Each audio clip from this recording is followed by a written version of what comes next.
My guys, it's been a little bit of time. How's everybody doing?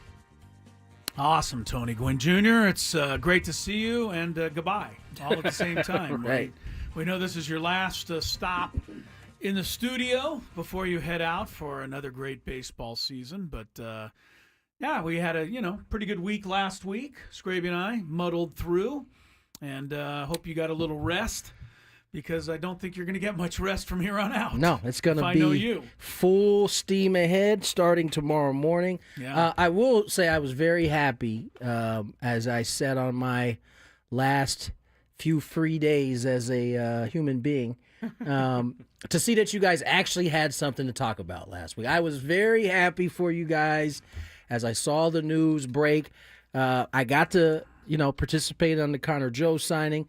I missed out on Nick Pivetta, obviously being a big time signing for the Padres. I missed out on Jay Hay. That was the same night as Connor Joe. We just were off the air. I think Skraby, you got a piece of that one on your show, didn't you? Or was that even after your show? That was Nick Pivetta, but it was like 8:00 that the Jason Hayward came down. Yeah, and then we're missing one. Oh, Willie Gurriel? No, well, that I was getting to that one. The lefty that the Padres signed, Kyle Hart. So I was happy that you guys had something to talk about, and then obviously, I think when did the Gurriel go down? Yesterday, last night? I think either last night or this morning. Okay, yeah, Yuri Gurriel. So much so, I've already seen a clip of him taking Michael King deep in the backfield. So Wait, taking Michael King deep. Yeah. Looked like a breaking ball, but nonetheless. Homer for Gurriel, his first seemingly day in a Padre uniform. He's a professional hitter. He is. Is he over 40? He's 40. Yeah, but he can still swing it probably. So I think he's another legit guy. I before we move along too far, I did have a little bone to pick with you, because you picked a bone with me. Ah, yes. And it had to do with the now infamous Pivetta tweet, which, like most of the people who read it, Tony Gwynn Jr., you did not catch the fact that the first letter of each of those 8 sentences in that tweet spelled Pivetta down the side. And you also... I think I'm going to send him the tweet. Send him the tweet so he can look at it again. But you also mistook one of my sentences. And I said, I should have known. And your response basically was, you would have known if you would have listened to me. That's true. Basically. That's true. I should have known because I needed something that started with an I. But I was also I was actually on your side. We as a show had said, wait till the off-season's over before you go into total panic mode. I just sent it. And so I was trying to remind everybody with that tweet that it would have been better for all of us, better served if we would have waited till the end. But you got a little, I got you. You got a little dig in, and that's okay. You said, but just listen next time. Yeah, right. Fred. Just listen to me. I remember if you listen to me, you wouldn't be worried about it. And being like, wow, Tony taking shots. Yeah, we did a whole segment on you taking shots. I didn't take that. I'm sorry that you took that as me taking a shot. I thought that was just regular banter between the three. Did you notice his little haiku, though? I didn't. Okay. I'm not even gonna Nobody lie. noticed it. As a matter of fact, Skraby didn't notice it. I believe there was, and somebody even wrote back on that tweet, your grammar is terrible. And I'm like, well, it's not meant to be perfect. The idea was for it to line up the way it did. I think there was one Friar somebody tweeted, it's amazing how many people didn't get this. So I appreciated that tweet. Sorry that I'm not a genius like you, Friar person. I know, evidently the not, reason that I'm saying I'm not a genius like that Friar person. What I was going to say was that's what I get for reading pieces of the tweet. Tony, no one ever expected for him to spell out Pivetta. And the reason that he did that is because Scott Miller brought it up on the air that one of his last final articles was like that. What did you spell out, Chris? My last article at the LA Times, the first letter of each paragraph spelled out my last story. Which is it was just a message to myself because nobody noticed it. But so anyway, I did the Pivetta one, and look, it got some reaction. But most of it was like, "What are you doing? You can't talk." I didn't even see that. Yeah, honestly. you're nobody saw it, and that's why I said your tweet was too smart. You needed to guide us in the direction You're of right. looking at the You're first right. letter. So anyway, I just wanted to bring that up, but yeah, I had never completely given up hope. I know in you had. AJ I- Preller. There's no way I had. Maybe some, but not us. I honestly thought when you tweeted that you were like poking fun at, the kind of the craziness that had Right. been going on, like including yourself. I know for a fact that during our show, all of us have said, let's chill, let's wait to see what happens. Probably when spring training gets going, we'll start to see something. That ended up being the case. And listen, I think all of the moves. I remember the scuttle, right? There was a lot of talk about Connor Joe when we had that, when he signed and we had the conversation, and kind of understanding what type of role he's going to play.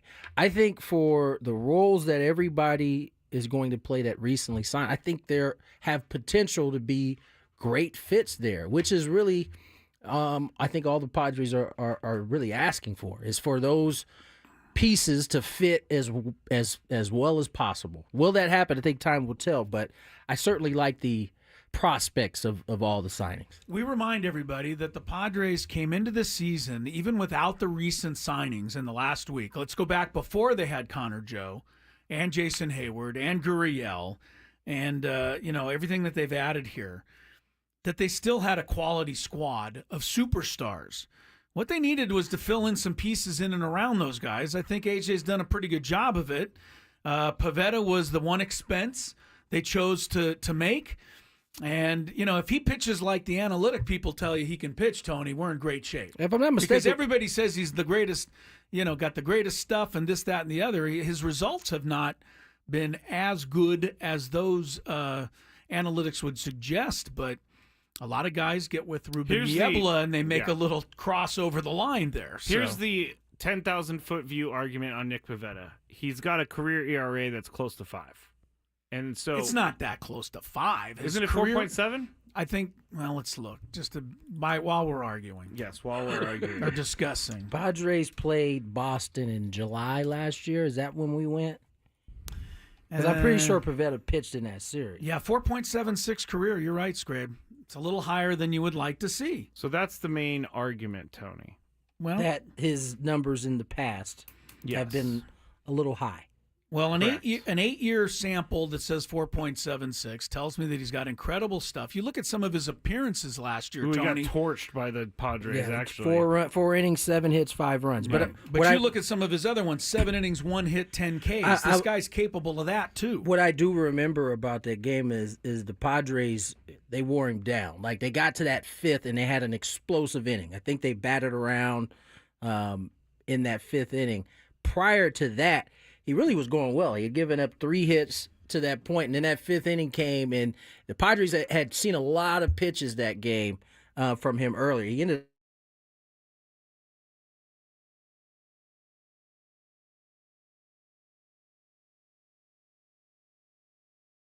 one of their guys in the bullpen came up and gave him the rest. But I remember thinking, man, he's throwing the ball well, and then it was like the Padres just did what they started doing in the second half of that season, which is started wearing and him then down. it was the very next outing in Miami that he went 7 innings, 1 hit, 10 Ks. Right. With no runs. 6 innings the next time, 10 Ks. So, look, he's obviously, and I mentioned it to Skraby last week, 20 of his 27 appearances last year, 3 runs or fewer. So that, to me, is a number 4 starter. It's somebody that is consistently keeping you in the game, giving you a chance to win.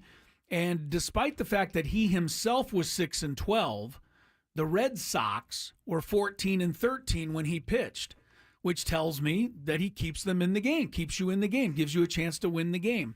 And I think that's all you can ask for a 4 starter. And if Ruben Niebla, is able to tame some of that stuff that he has, he could be the next, who knows, Michael King, or, you don't know. He's obviously, according to everybody I've read, off the charts with the stuff he's got, Tony. So let's see.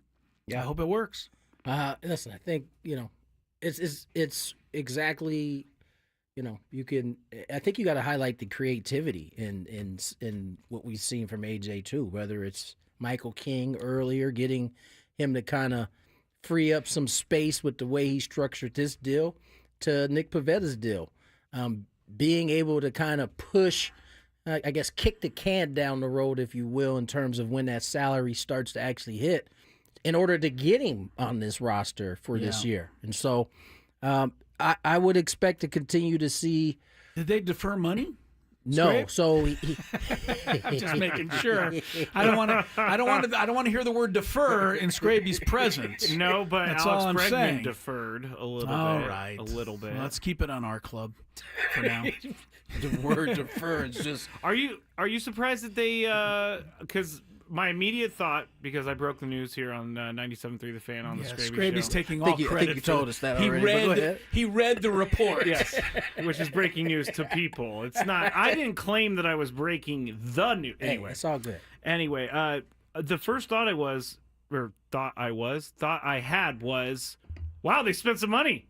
Yeah, like that didn't seem like it was going to happen. I thought I they think were going to everybody spend was shocked. negative $10 million. Everybody was shocked What by is that. it? A $3 million signing bonus. $3 million plus a $1 million base, so $4 million this year, and then overall it's $4 for $55. So, but it holds with opt-outs. It holds to what we have been kind of surmising to this point, which is that for the 2025 season, there's not a lot of wiggle room there. I mean, he took $4 million basically in year one, if you add the signing bonus, in order to get to the big boost in 26, where the Padres have more space to kind of do that clearly.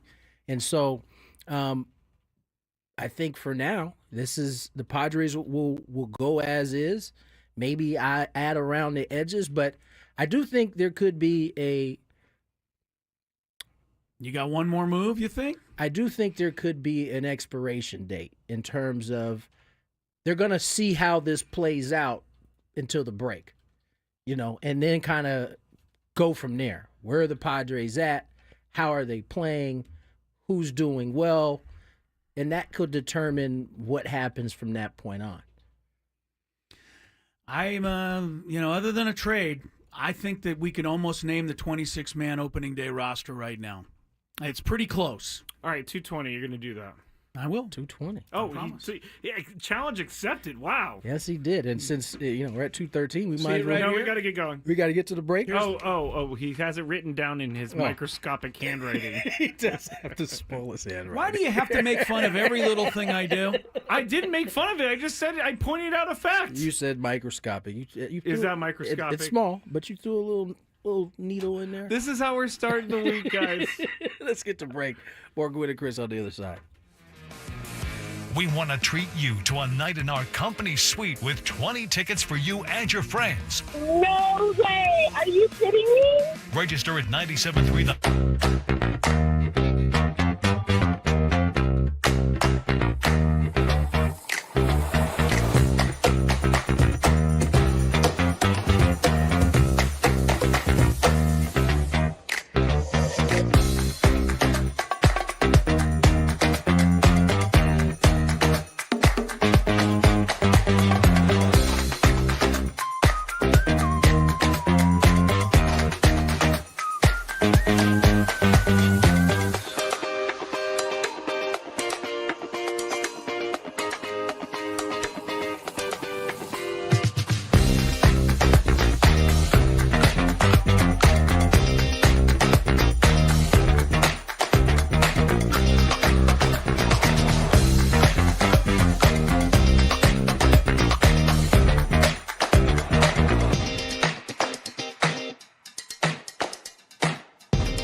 .219 is the time. This is Gwynn and Chris, or Gynn and Chris. Gynn and Chris. Yeah. If you go by what Skraby typed out earlier. Earlier, yeah, it's still on there. On the YouTube. It's gonna be on there for the next I'm never gonna change it, man. the next 3 hours and 45 minutes. Now, what are you looking at? The That's wrong? YouTube title is GYNN and Chris. Yes, it is up at the top. Very good. Gynn and Chris. I type these things out every day, and I usually check, and I didn't check today. Tony's back, and spring training is in full swing. That's Tony Gynn. Tony Gynn, yes. Okay. Today it's Tony Gynn. He's back. All right. A couple of quick things here, and then I'm going to just give you the Padres roster. So if you want to write it down, you might as well know it. What are we, a month before the season? When's the first game against Atlanta? March 27th? 8th. 28th. All right, so 1 month, 10 days. 7th. 1 month, 9 days before the first game, I'm giving you the 26-man opening day roster. We'll see how close I get. Are you writing this down, Scrape? Do we need to? Scraby's not going to He's wait. already got it. I have it that's written right. down, but Huge writing. yeah, over but there. Skraby can't read this. So I'm going to have to type it out.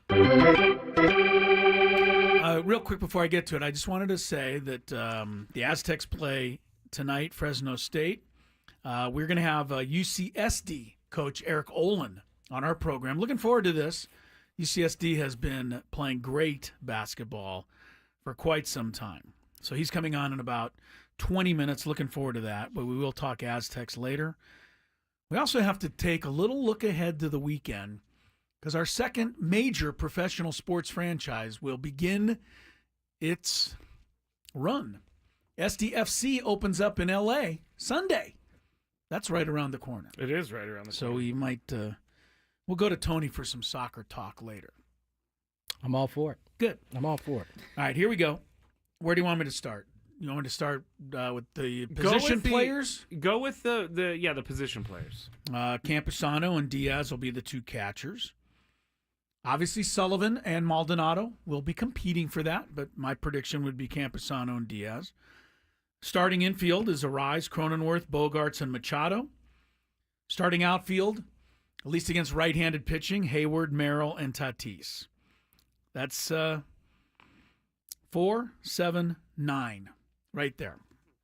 Backups, Connor Joe, Yuli Gurriel, Tyler Wade, and the 4 spot, I think it's a coin flip.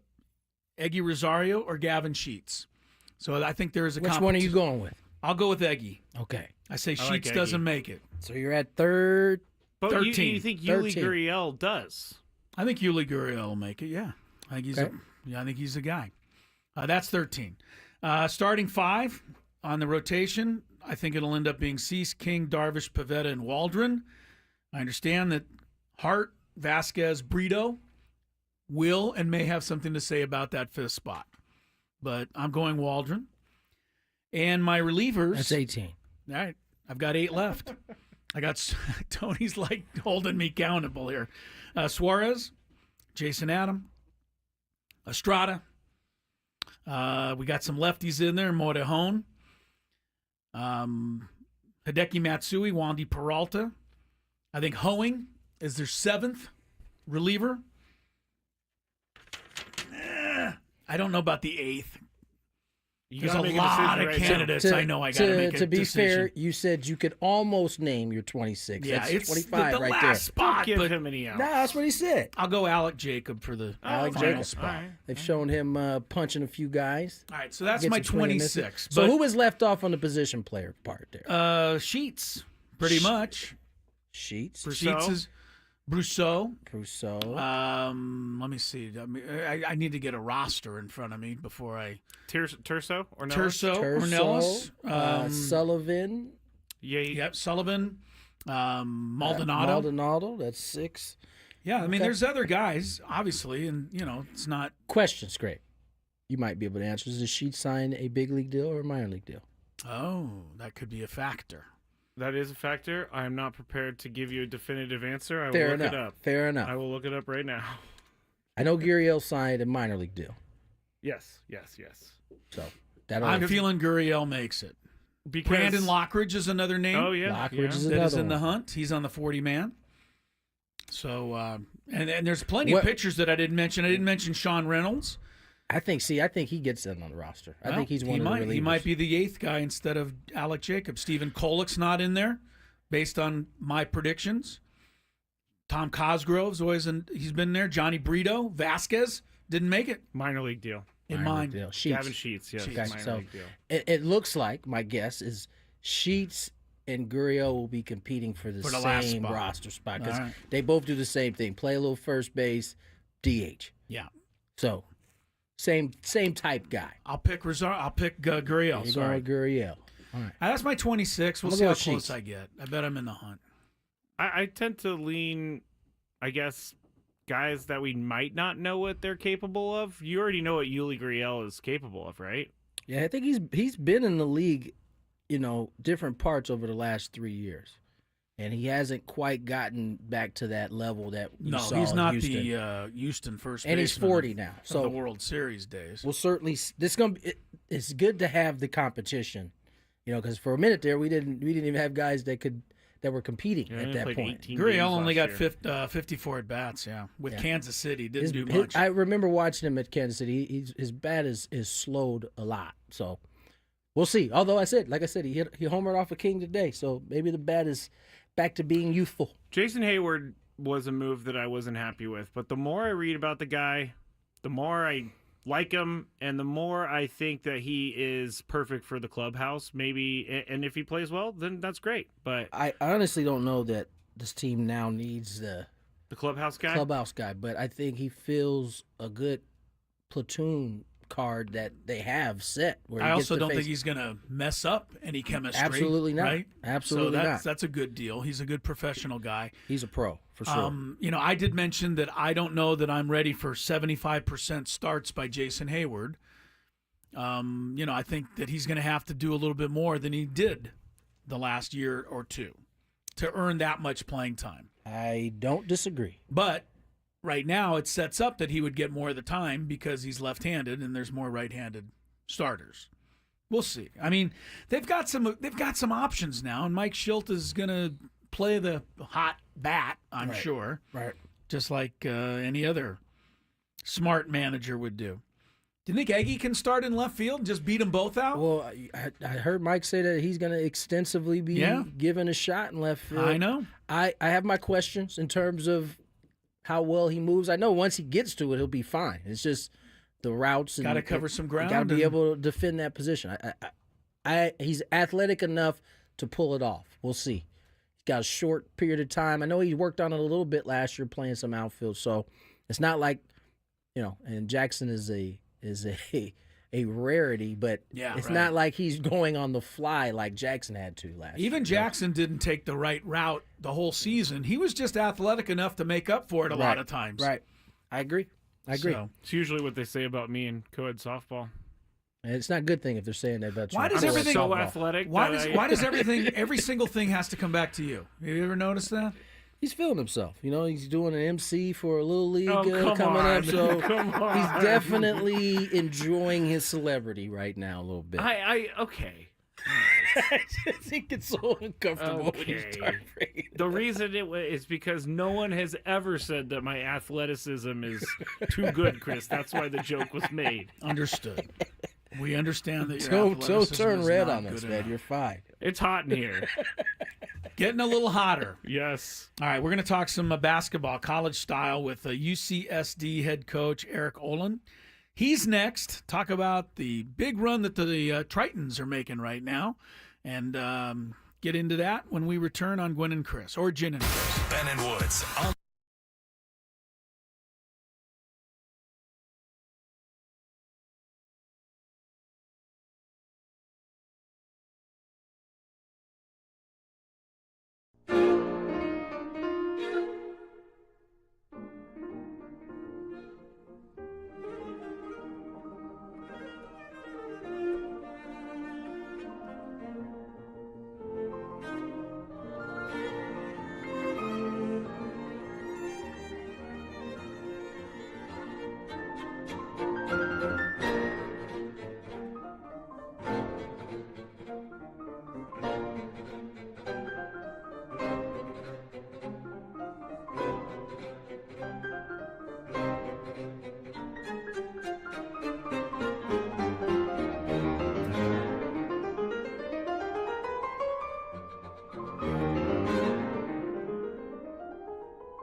Brought to you by Robert Half. 9 out of 10 hiring managers are having difficulty hiring.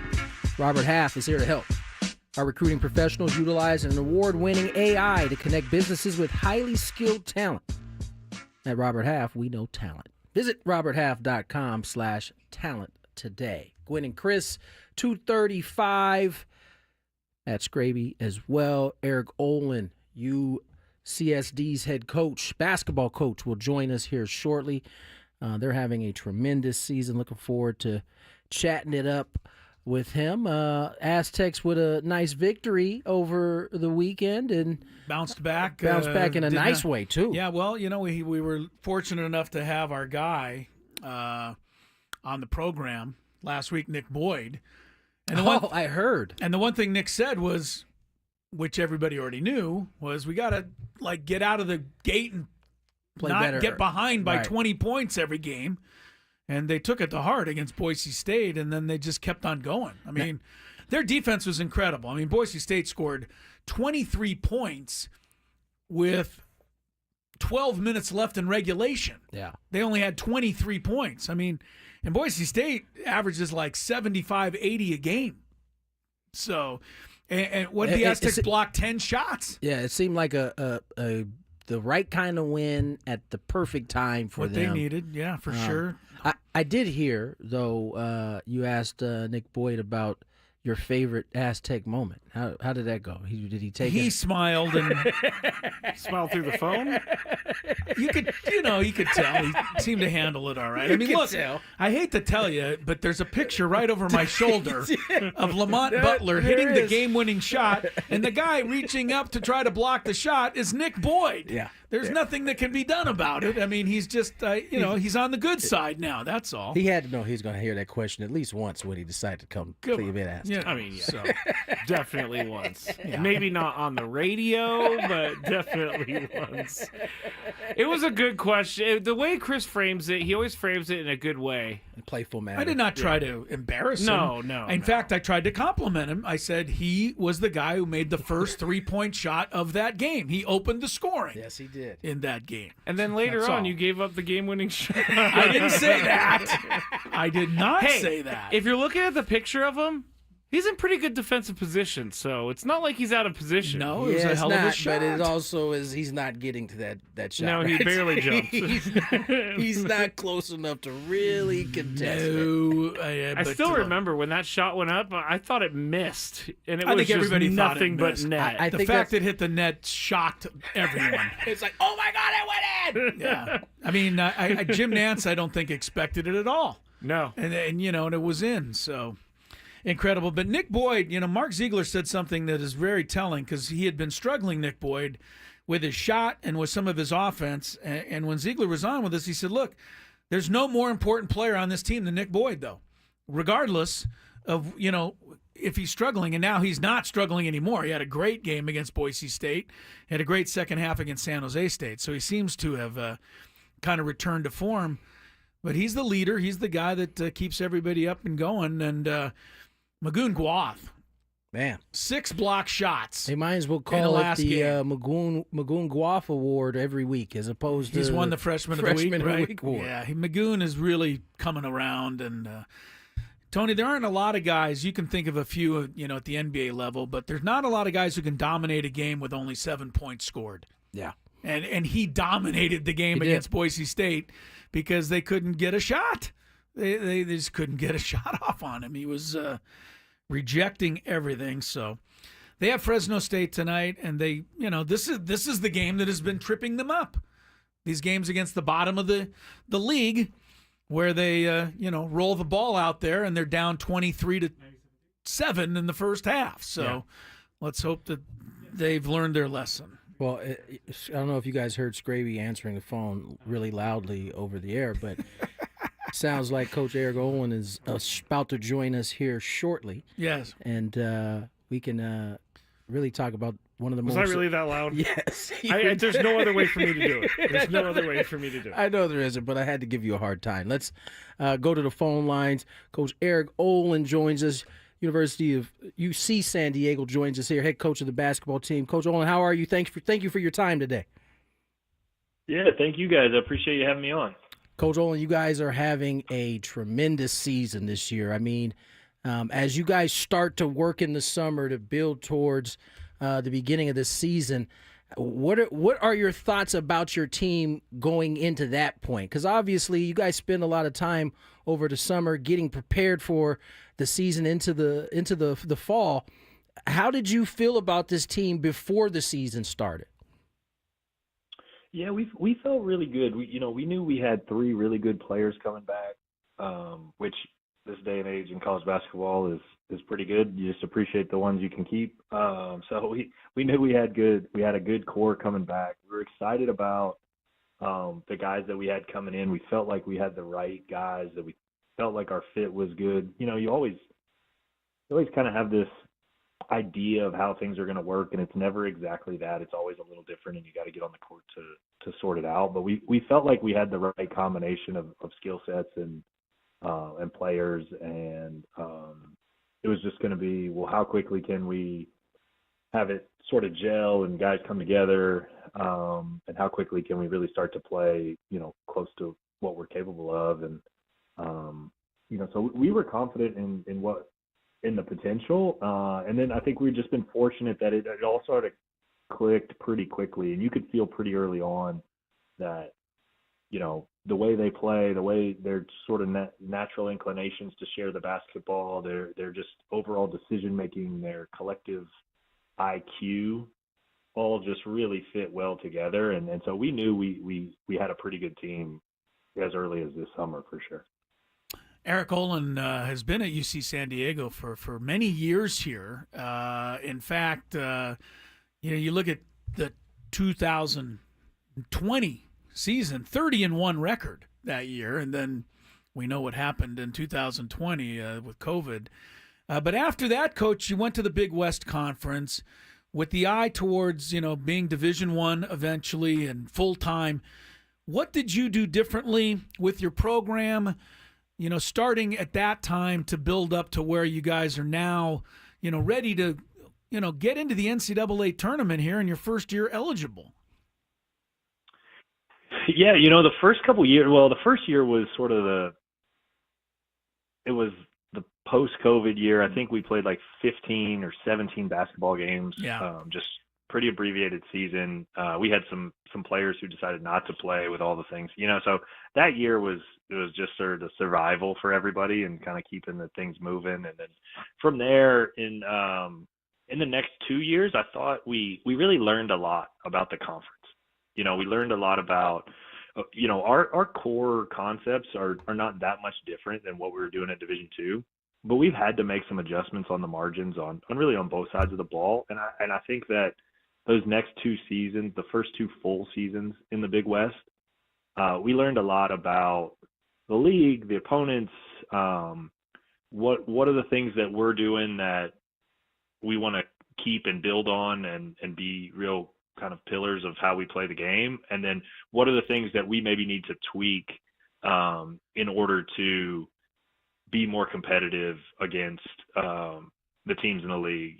Some of that's how do we do a better job on the glass, right? Like UC Irvine's been kind of the standard in the Big West. They play 2 bigs, huge front court, do a great job on the glass. Some of the other league has kind of followed along because of their success. So now the league is pretty big. We play more small 5-out. How do we survive on the glass? What are some adjustments we can make that can not change everything we're doing, but just sort of fix or problem solve disadvantages? And I think the 2 years in the league, we sort of figured some of that out. It's been a little bit of an evolution, and I think we continue to progress there, and I think you're seeing some of that now in the last 2 years. Coach Eric Olen joins us, UCSD Tritons men's basketball coach. And Coach Olen, you talked about the 2 years that you guys kind of had to learn the ins and outs of the Big West. It's one thing to learn and be able to take notes, but how difficult is it to then apply those things, and how easy or tough has it been to get the guys to buy into those things that you're trying to implement that are a little bit of a change from what you were doing before? Yeah, well, so fortunately for us, we've got the right guys in the room, and I think that stuff starts with the right people, right? If you identify guys who kind of want to play the game the way we think about it in terms of unselfishly move the ball, just make the right play, take the right shot selection's important, taking care of the ball is important. You know, if you value those things, you think about the way that we think about it, like then we're on the same page when you walk in the door. All that buy-in is so much easier, right? We're going to get to that so much sooner because we have common ground in just how we think about it and talk about it. So we really try to learn about them and how they think about it and want to play the game. In the recruiting and evaluation process, you know, and we'll sit down and watch film with them and say, like, hey, here are the things that you're doing that translate directly to what we do. We want you to do more of this when you get here. And then here's some things that maybe you're doing now that we don't think translate, and we're going to ask you to do less of or none of, right? And if they're open to that prior to coming here, then we feel good about where we're going to get to from a buy-in standpoint. And then that process leads us to the type of team that we have now where, you know, we're smart, we're skilled, we're super unselfish. This is probably the best passing team I've ever been around. And, you know, I think that's part of why, you know, we certainly feel like we're sort of collectively greater than the sum of our parts because everybody fits really well. They're really self-aware. They know what their strengths are. They try to help their teammates get into positions of strength. And we don't beat ourselves. You know, we control a lot of things that we can control. Yeah, you see San Diego's 22-4, right? I mean, it's going okay, Coach. And I want to just go back. You guys had won 12 in a row. And then in early January, you hosted UC Irvine. And that was like the first big one, right? Everybody was into it, first place, the whole thing. And they were able to beat you that day. But now you come back, you've won 7 in a row. And in the return game up in Irvine a couple of weeks ago, you beat them handily by 18.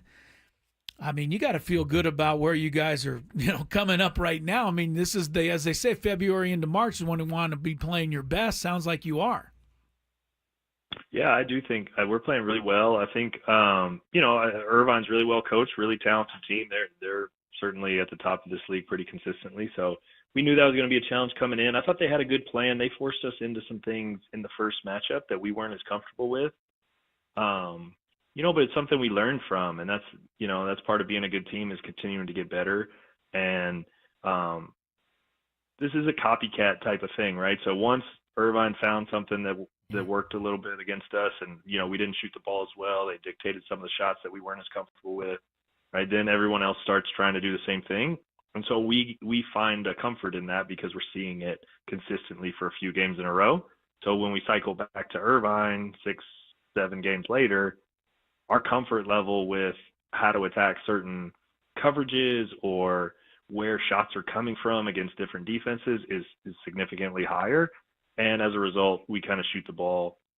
We shoot the ball a little better. We play better offensively, and, you know, create some separation in that one.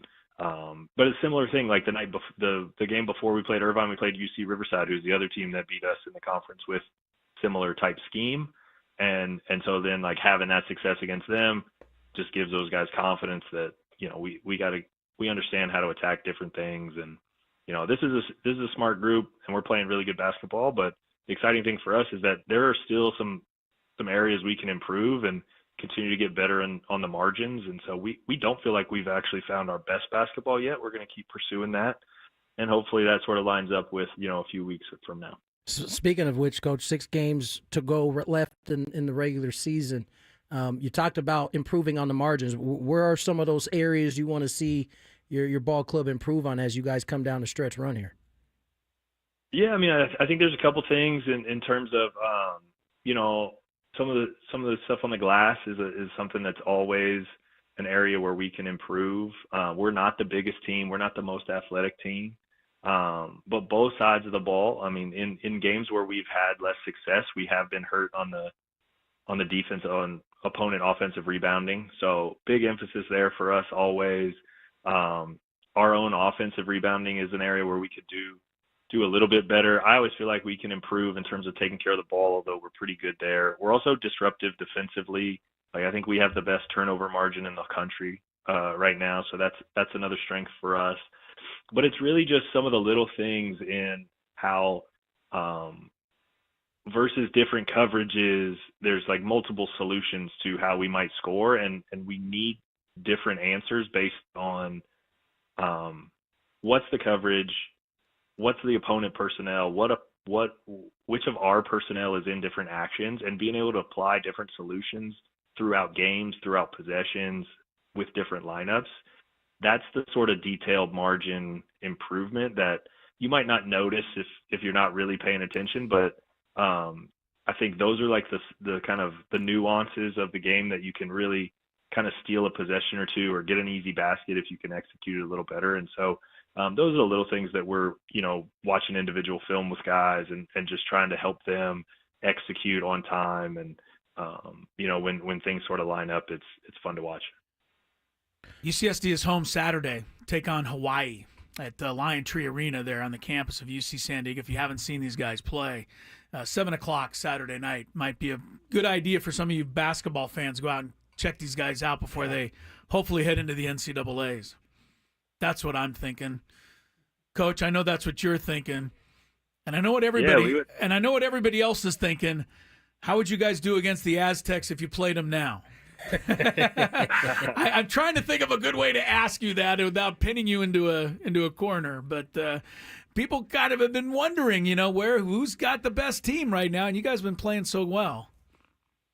Well, I think that's a credit to our guys that people are asking that question. They're a great program and a great team, and they're having their own really good season. So just the fact that people are even asking that is a real compliment to the kind of basketball that we're playing. No doubt about it. Coach, certainly appreciate your time coming on, man. Good luck the rest of the way. You got the city behind you at this point, and we're hoping nothing but the best for you guys. Well, we certainly appreciate it, and we have felt that support. And San Diego is a great basketball community, and I think one that will support more than just the Aztecs. And so, we just feel like if we keep playing good basketball, that'll just continue and build. So we're excited about what's going on and even more excited about what's to come. No doubt about it. Thanks, Coach Olen. Appreciate it. Thank you, guys. Thanks, Coach. I think Coach Olen is spot on. This is a city that right now only has, soon 2 major sporting teams, but for now, 1. College is, there's room. There's 100% room. Right. I mean, we got a bunch of universities here. We haven't had too many times where multiple universities are thriving from a sports setting at the same exact time.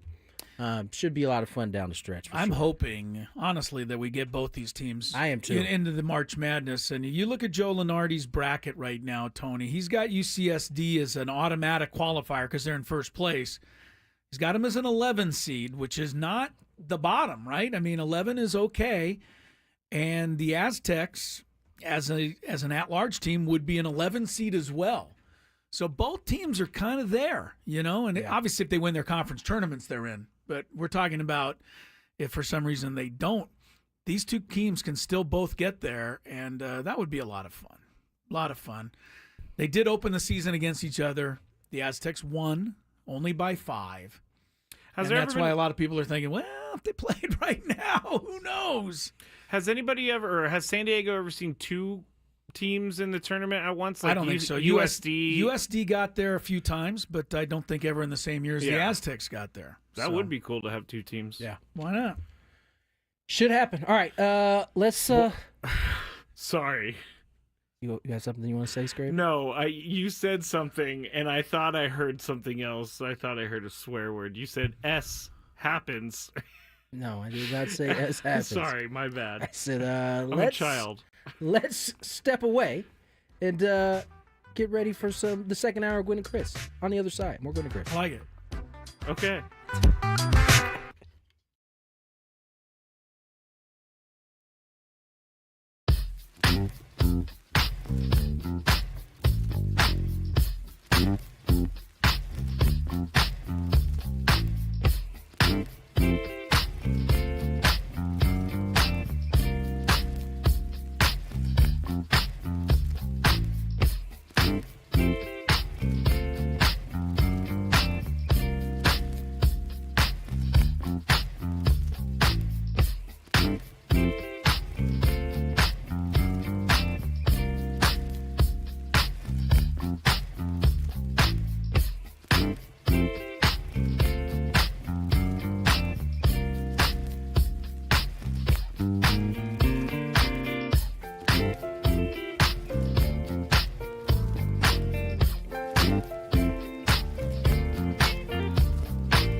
Into the 3 o'clock hour, we roll.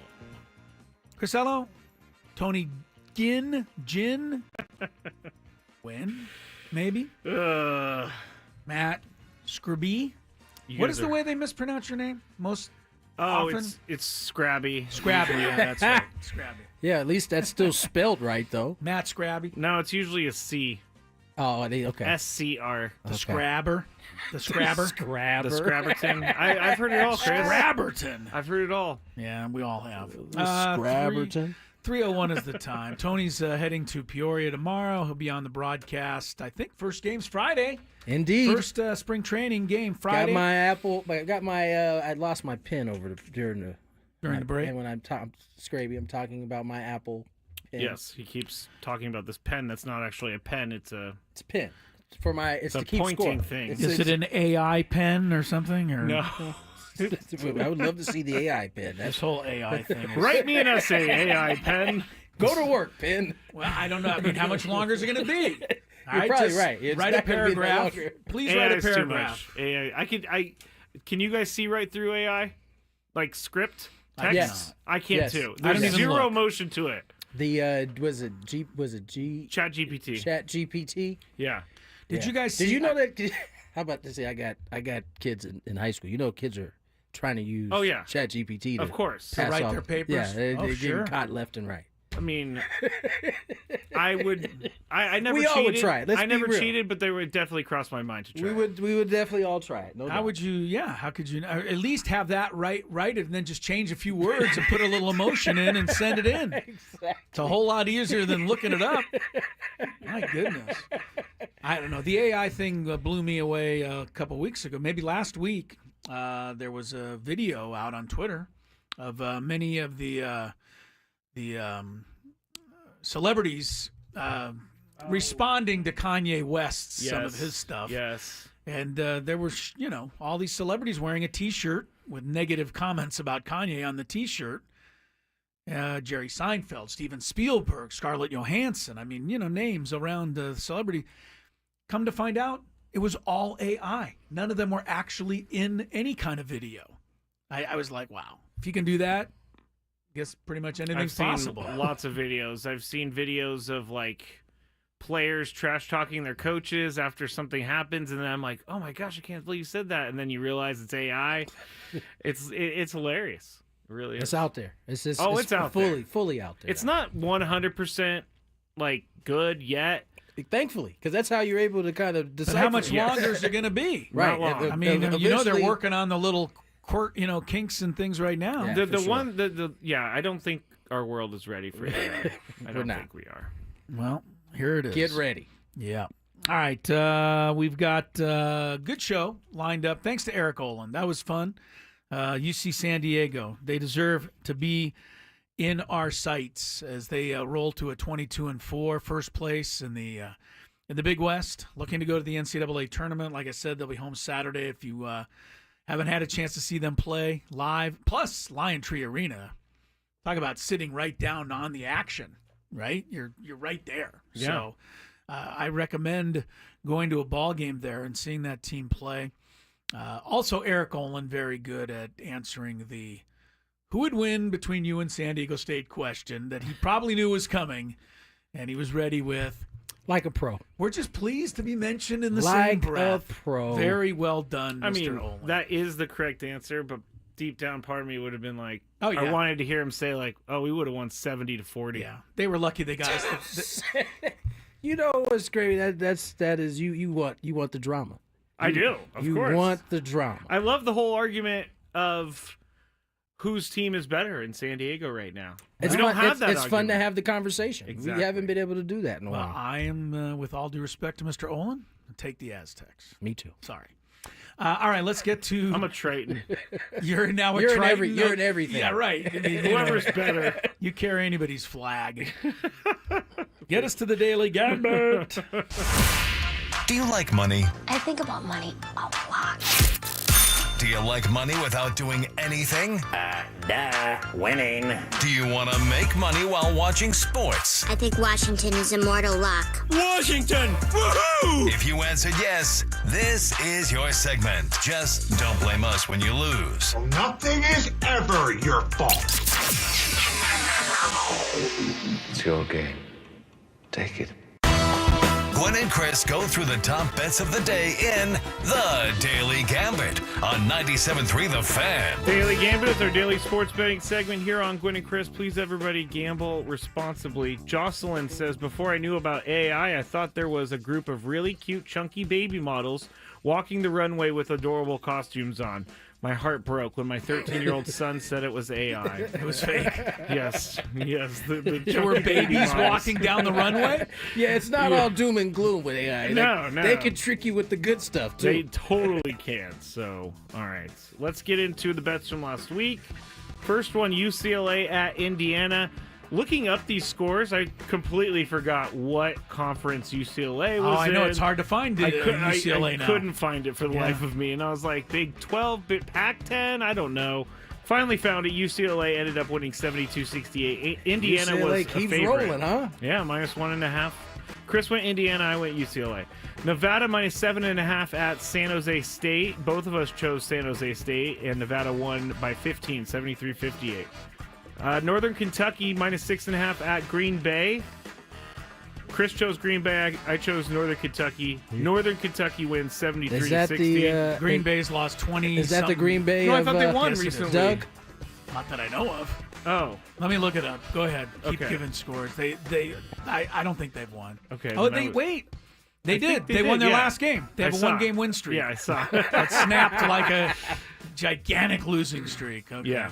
All right, Houston and Arizona. Houston -1.5 on the spread. You went Arizona. I went Houston. Houston wins 62-58. Auburn at Alabama. Alabama favored by 1.5 points in this one. And Chris chose Auburn. I chose Alabama. I chose wrong because Auburn won 94-85. And finally, SDSU, 2.5 point favorite over Boise on Friday. They win 64-47. Skraby tried the old. The Aztecs are going to win by 1 point, so Yep. I'll take Boise State. Didn't work. Yeah, that's right. Didn't Cost work. you. But what happened with San Jose State? Cost me there too. All right, here we go. Tonight, Tony's last round of picking in studio. San Diego State is 18.5 over Fresno State tonight, Tony. I know that the Aztecs won the first meeting by a lot up there in Fresno. Bulldogs are 1-14 in conference. They've lost 8 in a row. What are the Aztecs going to do with this tonight? They're going to win by 20 or more? I'm going to say, yeah. I'm going to say They've learned their coming lesson. out the gate right. Okay. Scraby, what Every about time you? I say that, they're going I know, right? to start a game right. They end up losing or winning by 1 over San Jose I State. know. Aztecs are going to win this game, but not on the Taking spread. Fresno. Yeah. I'm going to trust that they learned their lesson in the Boise State and they carry it on. -18. I'll take the Aztecs tonight, but not feeling incredible about it. UCLA is -11.5 over Minnesota, which, like you said, Scraby, it's a Big Ten game. Just doesn't sound right. Very weird. Yeah, Minnesota's about 500 team, 13-12. The Bruins are now 19-7 and playing much better since shaking off the scathing remarks of their own coach. I mean, I got to give credit to that team for not completely packing it in. Yes, because those are Maybe harsh they comments. looked in the mirror. Maybe. I'm sure that's what he wanted them to do. Scraby, who you got here? UCLA. UCLA -11.5. Yeah, I'm buying into it now. Shout Nick out Cronin. to Dave Marcus. I'll take the Bruins as well. Dave Marcus was in here last week. Yes. What did you say? He didn't come say anything to me. I don't think he came in the studio. Well, he wasn't here when you were here. It was before that. But he stood outside our little pre-show area and talked to Adam and then turned around and just walked away. Yeah. Had nothing to say to you, huh? I was like, what? Wow. Make sure to give him, Oh, I'm going to. I'm gonna tell him that something's off time during the season, and then it'll get him back because he'll freak out. So tell him that we need the Dave Marcus segment back. Get to know Dave. We didn't have it all last year. Florida's number 2 in the country. Scared. The Gators are home. On anymore. 14.5 over Oklahoma. Florida's been awesome. So I'll take them. I'll give 14.5 points at home against Oklahoma. Florida's number 2 in the nation at the moment, behind Auburn. By the way, if they did the seeding for the NCAA right now, 3 of the top 4 seeds would be from the SEC.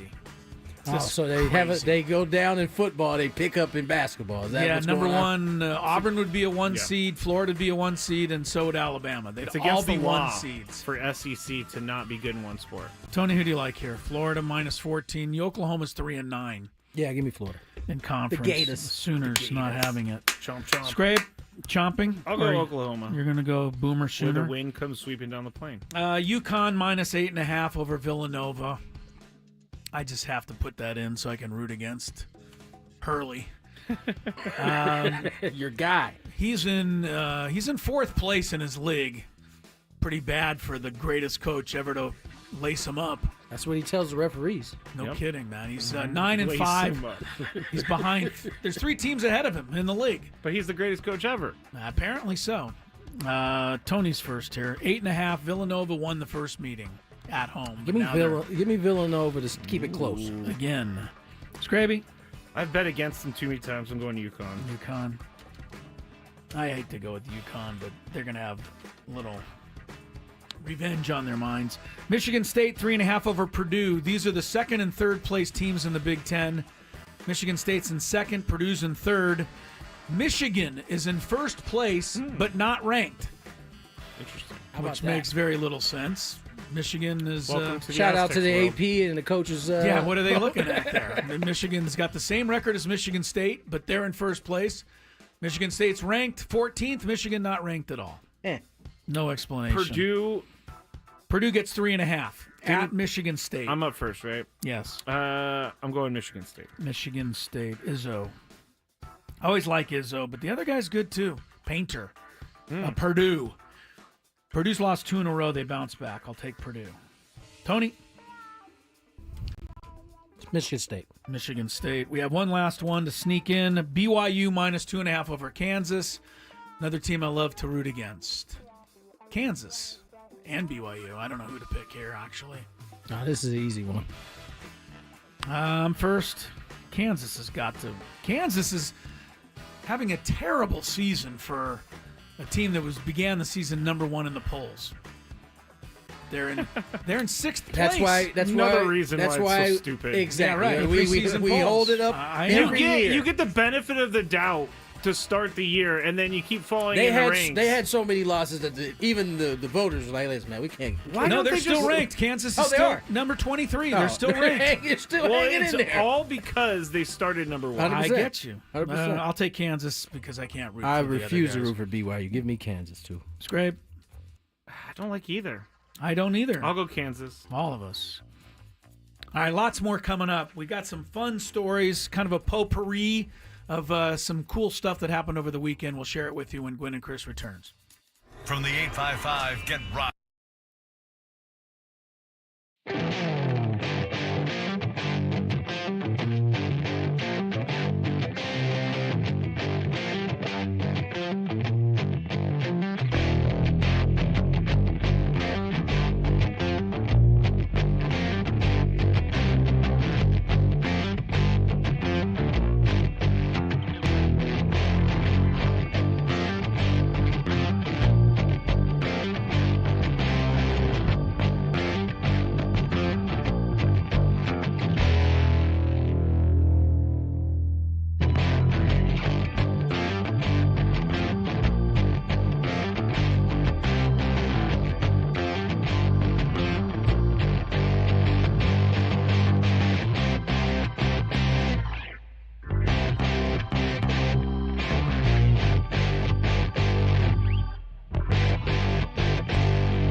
spring training now here.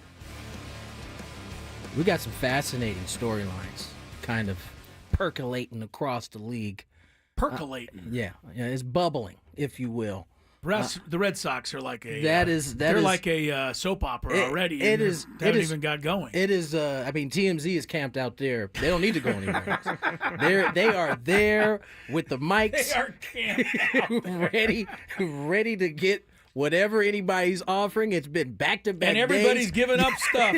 Alex Cora could have calmed it all down. 100%. And he's like, oh, no, when we told Devers he was third base, that was a different general manager. He's gone now. Right. So, I mean, listen, I think in some ways I respect Alex because he's just telling the truth of how he sees it.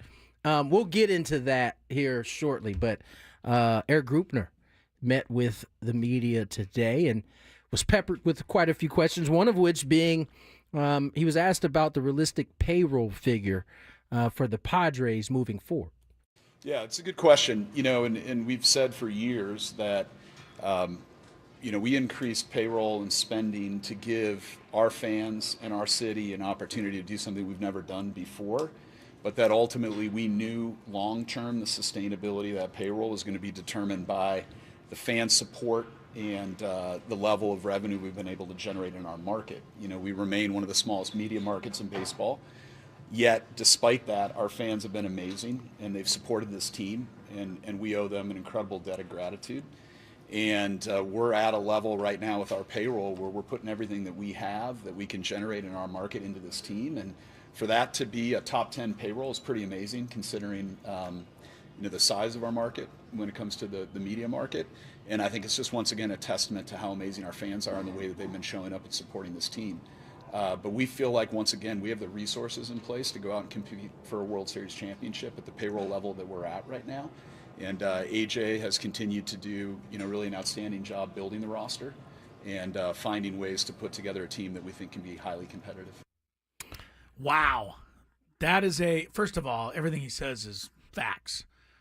Secondly, it's still a master class on how to answer a question and make everybody happy.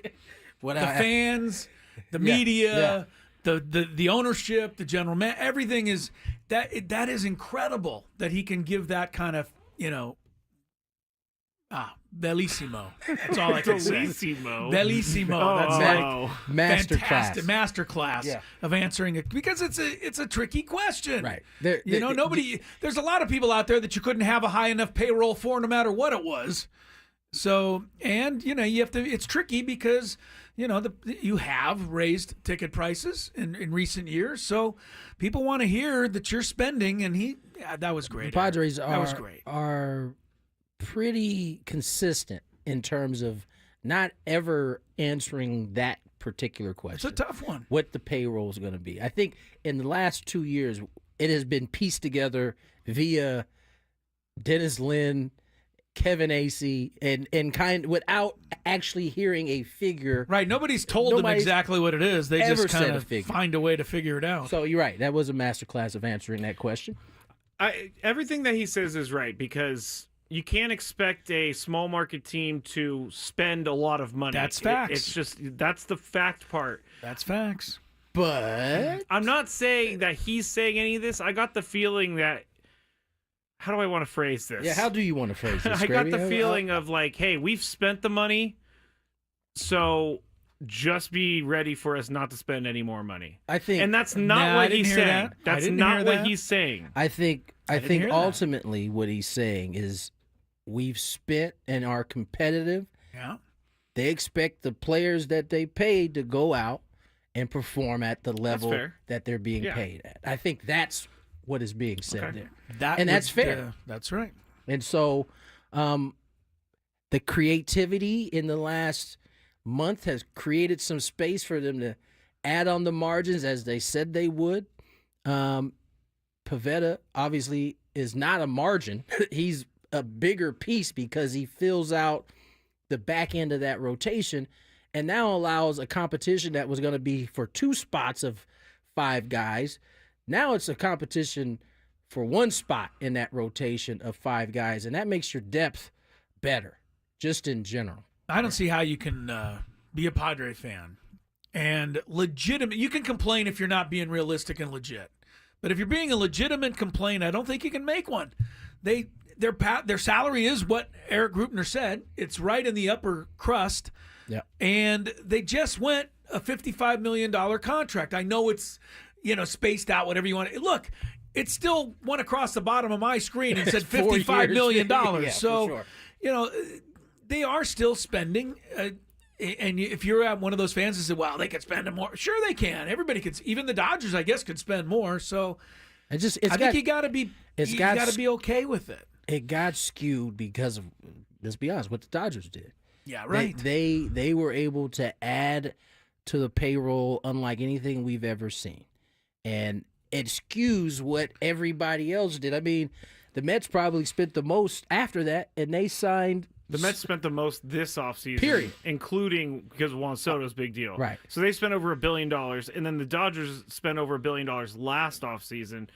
Jeff Passan had an article out last week saying that 15 teams didn't spend as much in free agency combined as Juan Soto's contract was, which is kind of crazy. I mean, Dodgers did the same thing last year with Ohtani and Glass now that they brought in. So, I mean, listen, my point was what everybody else did get skewed because of what the Dodgers did. But ultimately, the Padres, as we've been saying, have a competitive roster.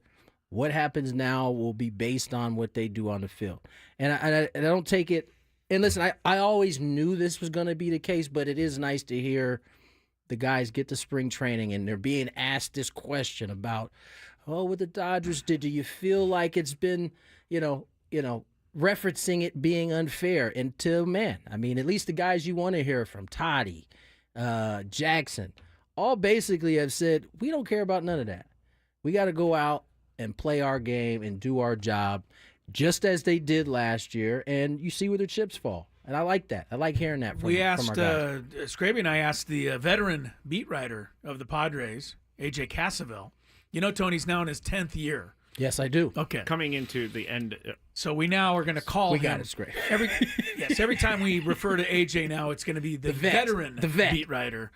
But we asked him about, whether the Padres could utilize some of the love that's being given to the Dodgers as motivation or, fuel to say, hey, look, we're not just going to concede this. And he said to a guy, they're going to do that. Yeah. And they've already kind of stated that. So maybe that'll end up working in their favor. That's typically how, the type of athletes you want on your team that's right. conduct themselves. There's nobody throughout baseball who thinks anyone other than the Dodgers can win that division. So, use that to your advantage if you can. All right, let's get to break. On the other side, we'll get into that Red Sox TMZ-ish news that's going on there. Rafael Devers said, hey, not so fast. I played third base. We'll discuss on the other side. More Gwynn and Chris. Ben and Wood.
If you love Mediterranean food, I do.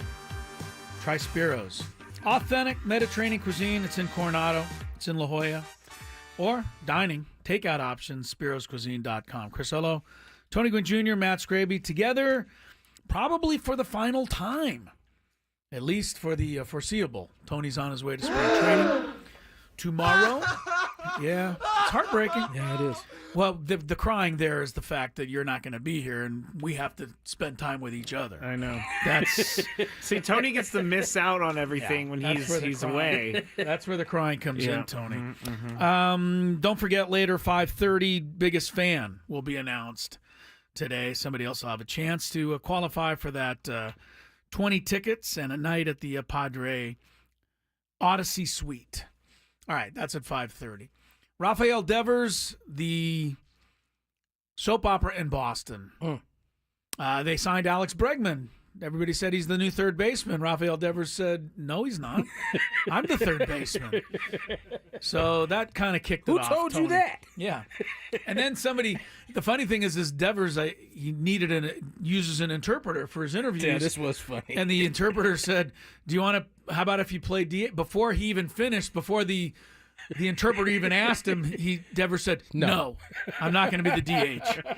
He didn't even need an interpreter for that one. He did not. He was like, And then you got not Marcus happening. Stroman last week saying, I'm a starter, and wouldn't back down from it. Yeah, well, I don't blame Devers right now. I mean, he's been the third baseman for a long time. And he's not been bad, Tony. He's an all-star over there pretty consistently. I find it telling that Alex Cora, who was a defender, I mean, that was how he made his bones for the most part at the big league level.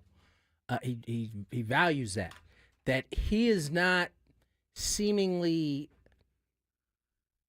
on Devers' side on this. Right, he wants Bregman because he's a better glove guy. He's a better Bregman glove is. guy. Yeah, but and this is messy, because you would think, they had the conversation with Bregman. I can't imagine he signed without knowing something. So I think his professionalism in this is going to be the key to it all, because obviously Devers feels the way he feels about it, and so much so that he made it a public kind of thing to everybody. And I think the way Bregman handles it from here will go a long way in how this ends up being resolved. Because once you get to the season, right, we know this. Guys are going to need days. Devers missed different amount of a certain amount. I think he played like 130-something games last year. Missed for various reasons. He's going to need time where he's not going to play third base. How you're able to kind of mix that in will matter. I thought it was even more telling to hear Tristan Casas say what he said. He backed up Devers. He said, I think third base is Rafi Devers' position. I think Bregman should play second base. He's going to make this transition well. He's athletic enough to do so. This is one of those, Skraby, I tell you all the time, sometimes you keep your opinion to yourself. Oh, this is one of those. This is one of those times. Probably because shouldn't take sides with your new teammate. This doesn't help things, right? Because, listen, if Alex Cora is seeing that Devers isn't great at third base, it can't be the only one that's seeing that. And I'm sure he's not. There are other players seeing the same thing. And so what does that do? That starts to put a divide if you allow it. And that's why I say if Bregman handles this like, listen, and I think he has. If you read his statements thereafter, it's been, I'll play wherever they need me to play. And that's really the thing that's going to disarm this whole thing. Because had he been like, listen, I was told I was going to play third base, this thing could be a mess before the season even kicks off. So I think Bregman has a lot of power based on how he handles it. Now, listen, the thing I know about Alex Cora, man, he is not a sugarcoater, and he will not appease. I think if he feels like... Would you not want to appease Devers, though? He's like 40 home runs, 120 RBIs potentially. Devers is signed, sealed, delivered. So he has to play anyway. His money, his contract. Okay. And so how... I think initially, yeah, you may placate a little bit, but there's only at some point the game is going to force you to have to confront what he's saying. I think from a defensive metric standpoint, Bregman is roughly like a +6 defensively. Devers is the opposite, like a -6. He's basically. -9. Okay, defensive runs saved last season. And so at some point, you're confronted with that over the course of 162 games. And we saw in the World Series last year when the defense suffered. Oh, I don't disagree with you. So did your team. And so my point is, yes, Devers may be upset. And how he handles that will go a long way in his reputation in the league. If he pushes back and is not giving the effort he should do or any of those things, it's going to be a reflection on him, and it's also going to hurt his own team. There's a lot of people unhappy right now. There is. A lot of really rich people that are unhappy. Another one is Vladimir Guerrero Jr. We'll talk about his situation. TMZ's got some. They got some lot of work out to there. do. Going to be spread thin. Talk about Vlad and some other baseball stories. We'll do our Fantabulous game show a little later today. Oh, okay. Give Skraby a little extra time to prepare. Got to turn on my microphone. It'll also give me a little extra time to feel like a champ because I'm still the champ. Because you won last time? I see what you did there. Champ is here. Did you win the last time? What was I that? did. That was a close one, wasn't it? It was a barn burner. Yeah, what was it, Chris? Do you remember? It was like the one he said was going to be the best. Was it? It was cities, Super Bowl cities, or winning quarterbacks? Or did you win the last one? I don't even remember anymore. I feel like I won the last one. Chat, who won the last Fantabulous game show? Chat's very good at this While stuff. we do that, let's check some traffic because we got to do that stuff too. From the 855 Get Ross Traffic Center, protecting San Diego after accidents or injury, here's Kelly Danek. Traffic is brought to you by Crystal Geyser Alpine Spring. A couple of problems along the King Freeway this afternoon. One is an accident on the Spring Street on-ramp to the westbound side and eastbound side of the South 125 connector ramp, a collision. Also in the North County, north on 15 past the 76, crash involving a couple vehicles, including a motorcycle. That's over to the right shoulder. What makes Crystal Geyser Alpine Spring Water different? They always bottle their Alpine Spring Water less than 1.5 miles from the spring source. And all their bottles are made with 50% recycled plastic from their own recycling plants. Crystal Geyser, bottled at the spring source. I'm Kelly Danek with Gwynn and Chris, San Diego's #1 sports station, 97.3 The Fan. Alert. Mike Schilt is on MLB Network right now, but I think he's being asked a question, and it's being taped like from 2 months ago or 3 months ago. So I think it's from winter meetings. yeah, it's far. It's a long time ago. MLB Network, though, did put something up before we get to Vladimir Guerrero Jr., guys. This is the Petcoa projections. Is that Petcoa? Petcoa. I think it's Petcoa. That was the name of Petcoa. That was the name That's of projections. The projection. That's who does those projections that we so just lost. looked at. I'm so lost. Did you just look at the projections for how many wins? He was only looking at the numbers. He wasn't Yeah, actually. I I know. reading the Well, I'm screen. telling him who I get made it these now. projections. I saw what you saw. I thought Chris forgot that it was Petco and not Petcoa. No, it's PetSmart anyway. There's a Petco too. There's both. Petco is where the pets go. PetSmart is PetSmart where the pets fart. Ooh, did you say that? I did say that. I wasn't expecting you to. You can do it. All right. Very good. You can do it. The Petcoa projections have the Oh, brother. I am Grow a child. I am a child. Sorry. Serious stuff. It's a little hard to follow that. But let's start at the bottom since you did that. I looked at the Rockies' projection for the season, Tony. Never mind, they only had like 54 or 55 wins. Next to that, it said their chances to go to the playoffs. 0.0. Like, don't even show up. Don't play the season. You have no chance. 0.0 to go to the postseason.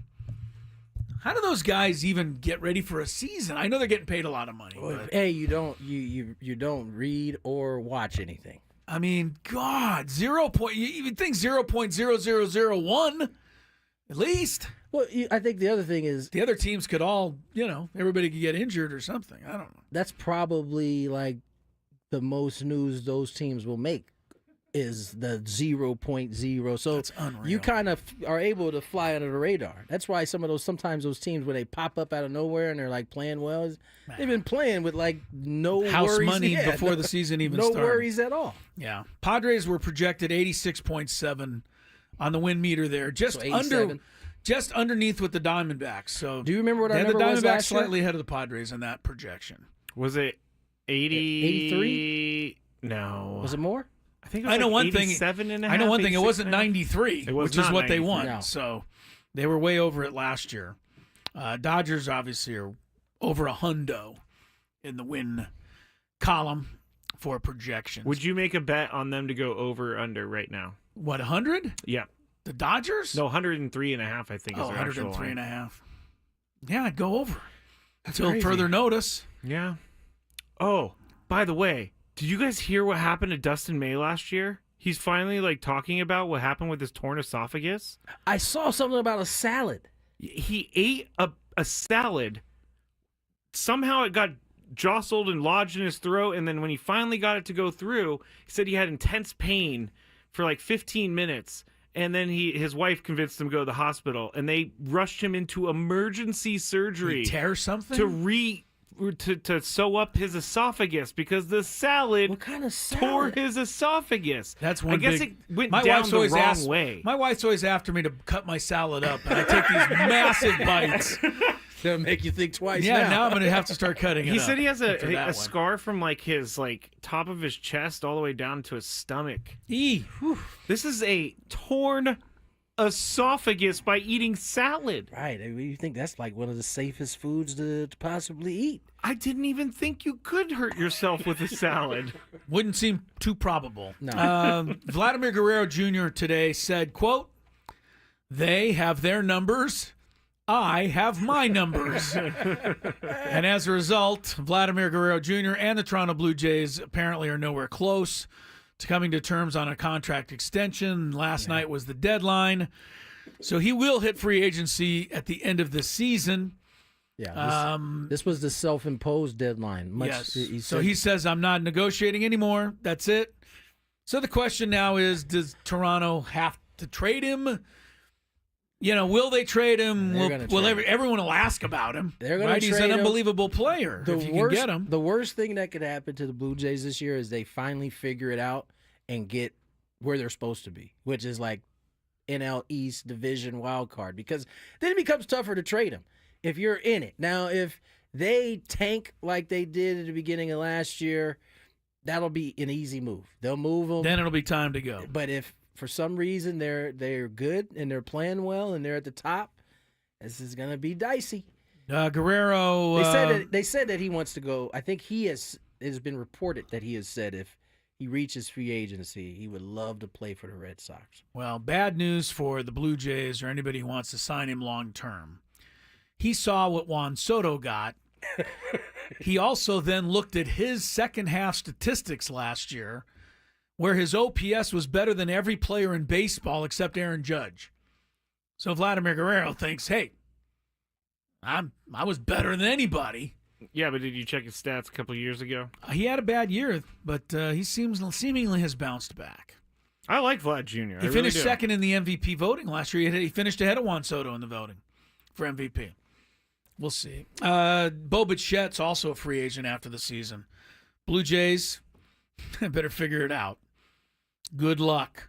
Yeah, he said he wants to play in the same place his entire career, but I think he's preparing Who's that, for Bo Bichette? Yeah, preparing for life after Blue Jays. I mean, both of their names have been in trade rumors seemingly the last two seasons. So,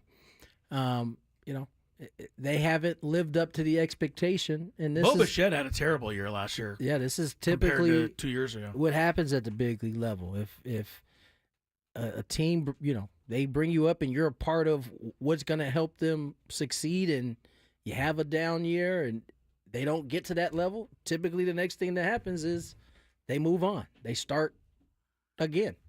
Justin Turner's still worth $6 million to somebody. Indeed he is. That would be the Chicago Cubs. Gave the 40-year-old slugger, or DH, $6 million one-year contract. Last year, Turner still had a .354 on base percentage. I mean, this guy gets on base automatic. He only hit .259. So how many walks did he had? A lot of walks to get to .354 and on base. Well, he stands on the plate, so it's hard for the pitchers. He also rubs dirt on his back or pine tar in the back of his jersey. That is actually driven me a little crazy. He actually doesn't rub pine tar. It's not pine. Oh no, it's his bat. That's right. Yeah. His bat. At least he's not Brandon Marsh. That would be a sight for sore eyes, having some pine tar and just rolling it on the back. I guess it wouldn't be because guys do it with their helmet all the time. Yeah. Do you like this, Tony? Do you think? It's almost a Gurriel thing. Except for he's getting $6 million, where Gurriel's getting a minor league deal. Well, I mean, one guy they're both 40. One guy has still shown the ability to hit consistently, and one guy has had something to prove. Yes, exactly. All right. There was one other baseball note that I like. Joe Buck is coming back. Oh yeah, for at least one game. Opening game, right? Brewers Yankees opening day game on ESPN. Brew Crew Yankees. I miss Joe Buck on a lot of stuff. I missed him on I missed him on the Super Bowl this year, frankly, with all due respect to the Kevin Burkhardt, and Skraby knows I'm not a fan of Brady. But I just, Joe Buck he's pigeonholed him out. He's not doing enough for me. I think ESPN gets a Super Bowl soon in the next couple of years. I think they do. Okay. But we are, I know Joe was one of the more hated baseball voices when he was around. Well, let them hate. Now a lot of people missing his voice a little bit. Yeah, he's only 55 years old. I thought he might even be a little older than that. He's fantastic. Yeah. Be careful what you wish for, because that's my thinking on Joe Buck. I got something for Tony. He wasn't here to see both of us step all over the grave of the Kansas City Chiefs because I wasn't here. The Super Bowl was glorious for us. And I'm personally sad that you were not here on that day because you were Mr. Chiefs. I was. And no, he was not. Yes, he was Mr. I want to see greatness. Oh, yeah. Yes. And guess what? You saw it. Just the wrong team. You saw it for the other team. That's all. You got to see it. Yeah. They drubbed that team, boy. That was crazy. That was a beatdown. I love listening to some of the pregame speeches. I don't know if you guys saw that. Pregame ones? No. I didn't see Pregames from the Eagles. They was released afterwards, obviously, but what's the big offensive lineman? Johnson? Oh, Lane Johnson. He reminded the defensive line about the shirts that the Chiefs wore 2 years ago after they won the Super Bowl, which was they didn't give up any sacks that day. And so when I listened to that, I was good like, reminder. They clearly took that to heart, as many sacks as they had in the Super Bowl. Yeah, they destroyed their offensive line, the Chiefs. They didn't blitz one time. Four down linemen. And they got home pretty much all night long. And that's why I said that everybody's saying Vic Fangio's a genius. He's not. He didn't even have to call a play. Right. Chris won't give him any credit. I won't give him any credit. Here's the other thing, and this is proven to be true with all great quarterbacks. And this was true when Tom Brady lost his Super Bowls. If that line is getting and moving the pocket, it is going to be a long day. Same thing Tampa Bay did to Mahomes in that Super Bowl. Exactly. And if you don't have the ability to, because Mahomes is he's good at extending the play. And occasion, if you don't have the likes of what Lamar or Josh, you really have no other way of being able to combat that. And the Eagles, all night long, even if they didn't get there, they collapsed around him. There was nowhere to go. Yeah. Nowhere to go. He couldn't do any of his fake slides, Skraby, or any of that stuff. The first penalty of the game was the Chiefs getting that the offensive pass interference on A.J. Brown. Did you stand up like the rest of the world and go, "Are you kidding me?" I just was like, man, I don't. Please. And I was so happy the very next possession, it was the same type of call going. I was like, thank God. They made up for it. Because if that would have stood and somehow the Chiefs, we would have been talking about that all game. I think the Chiefs trying to secure the rights to 3P and announcing their parade. I don't think it had anything to do with it. I think it was them getting a little too ahead of themselves. The Eagles were just better, period. They played better. They executed better. Jalen Hurts deserved a ton of credit for being able to really, when he's been kicked all year long for being the stepchild of quarterbacks. played one of his best games. He played his best 2 games, the last 2 games of the season. Why doesn't every team just draft 4 monsters to rush the quarterback? Do you remember when they drafted Jalen Carter? Yes. Yeah, Chris remembers. I still don't like that guy. I mean, he was the main one. I mean, he didn't get there, but he was the main one causing issues. He was causing a lot of all problems. night long. Yeah. No, Brady lost 2 Super Bowls to a 4-man rush. Now Yeah. Mahomes has lost 2 Super Bowls to a 4-man rush. So true. All righty. Good little potpourri segment there. Chris versus the fans. Oh, I put some work into the Would questions. be next. Skraby's had a lot of time to come up with some stuff. Take your shot at a trip to Las Vegas at 833-288-0973.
If your computer is reboot 2%, it's like it's painter. Odyssey makes you do that, and I always have to postpone it.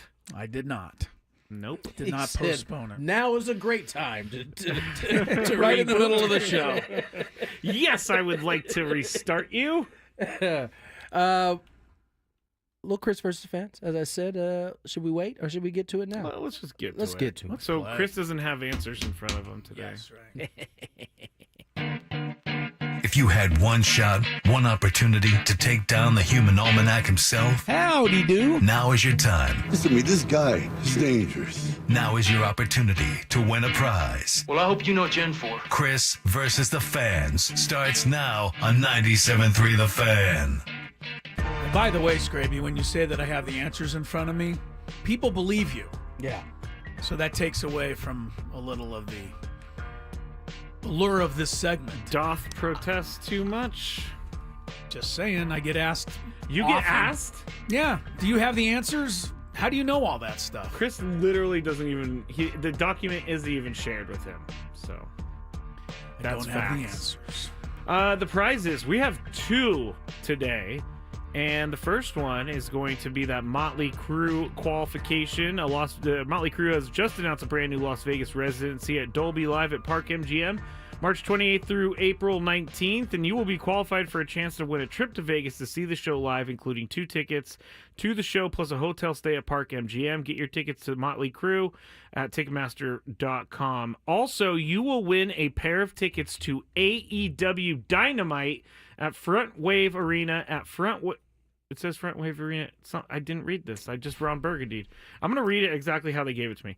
You will win a pair of tickets to AEW Dynamite at Front Wave Arena on February 26th. Tickets are on sale now at AEWTix.com. Shout out to Front Wave. That is a Have you been? Yes. You went, did Bronny not play that day that you went? I did. He actually hurt himself the night before trying to dunk. He landed on his wrist, so he ended up not playing. He was there. He was in the building. Okay. He was on the bench. Because I looked at the box score, I was like, he didn't play. He and didn't Tony play. went for that reason. Well, I did go for that reason, but he didn't end up playing. But forget that. Also, the arena itself, beautiful. Also, shout them out because I believe Front Wave Arena will be the hosts of this year's high school Open Division Championship games. I know that was the conversation. I don't know. And I know the high school playoffs are starting this week, maybe tonight. So good luck to all the kids that are in the playoffs. And that goes for the next couple of weeks. And then the Open Division, which is, the highest qualified teams get in an Open Division. I believe the finals are at Front Wave Arena. So good for them. They are. Okay. The rules: you have to make it through 3 questions. Each question will get more difficult. If you get the question right, you move on. If you get it wrong and Chris gets it right, you're eliminated. But if Chris gets it wrong, then you move on to the next question or you win. If you're a first-time player, sorry, I was a little off. That's vacation mode over there. It wasn't quite Let right. us know before you get into it, and you'll get that first question for free today. All right, let's go with. You know what? I've never seen this name before. It just says Gold. Love it. We're going to go with Gold. Hello, Gold. Hey, what's up, guys? Not too much. How are you? I'm doing well. First-time player. First-time player! I was ready that time. Good job. Is Gold a nickname or? No, it's my last name. Oh, Mr. Gold. There we go. All right, Mr. Gold. He said. Mr. Gold. Oh, you're waiting for me? Okay. Thank you there, Skraby. All right, Mr. Gold. First question, Buster Posey. No, that's the first. Second question. Sorry, we are not on the first question. We're on the second question. Who won the Daytona 500 on Sunday? Oh, God.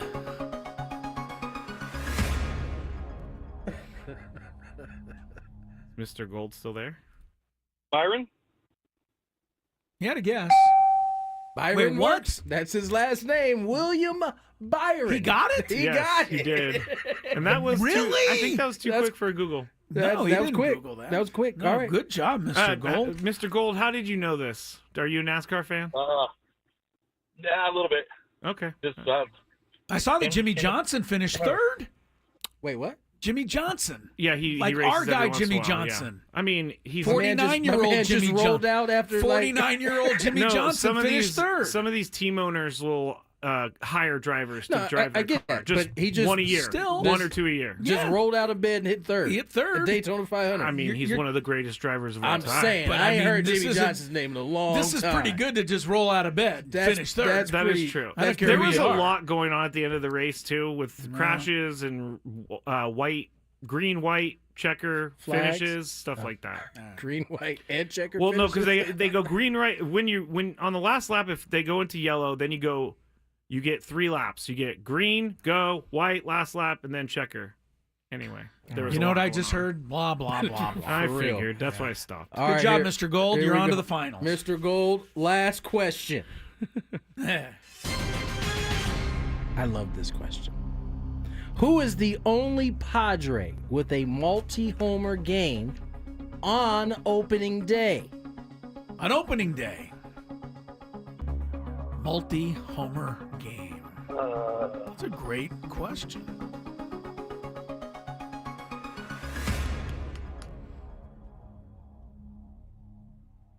This was AJ Cassavell. It's a great one. Stay there. Stay there. Stay there. Honestly, you're probably going to win, Mr. Gold, because I don't know this. I think it would happen. My guess is it happened recently. What's recently? Within the last 10 years, and it's just off the outside here. I just can't. Fernando, I don't know. Fernando, 2 homers or multi on opening day. I'm going to be mad. Wow. Mr. Gold, you win. Correct. Congratulate. I'm going to be mad Stay when I there, hear Mr. this. Gold. Was it in the last 10 years, Tony? It was not. Oh, okay. Then I'm not going to be mad. Close. My former neighbor, Xavier Nate. Oh, God. I could have guessed all The that X-Man. for that. I The could have guessed. original X-Man. I could have guessed from Original now until X-Man. Timbuktu. You would have never guessed Xavier Nate? Never guessed X-Nady, no. Good job, Mr. Gold. First-time player and a first-time winner. Yeah. Well done, sir. Stay there. I got to get you in the break. We'll get you in the break. Good job there. That look, that's what happens. Just depends on how the questions roll. Gives us a chance to talk about something that everyone is talking about except us, because we don't really have. Is it Valentine's Day? Because Chris and I didn't mention it once on Friday. That's not Tony. true. We did. You said it was. What'd you call it? Lonely or Singles Awareness Day. Singles Awareness Day, which I pointed out to you stands SAD, sad, Yes, you did. which is what it was. Didn't think about that. The hockey thing, the great nations, four nations face off, and like the sports world seems to be really excited about this thing. I am a hockey fan, and I'm not excited about it. I don't like a tournament in which they play a round robin. The U.S. beat Canada, and now, never mind that, they play again Thursday. Yes, they do. And whoever wins the championship. How does that work? First of all, That's weird to me. They got back to some old hockey.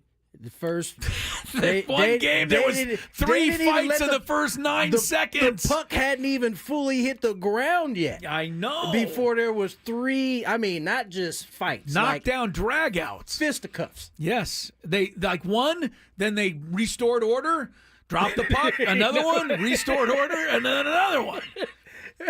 U.S. and Canada not liking each other at all, apparently. The one thing I have always appreciated about NHL referees is that they read the room better. You mean the linesmen? Because they're the guys that come in to break it up eventually. They read the sport better than any other sport, I think. They know darn well not to go in there while it's going on. 100%. Yeah. They wait till they fall on the ice, then they dive on them like they're a bomb. Right. Like, they don't want this to get and out a lot hand. of the fans who don't like the fighting are like, why don't they just go in there and break it up? Well, Yeah, you okay. go break it Yeah, up. exactly. Throwing Have you seen these haymakers at dudes? each other.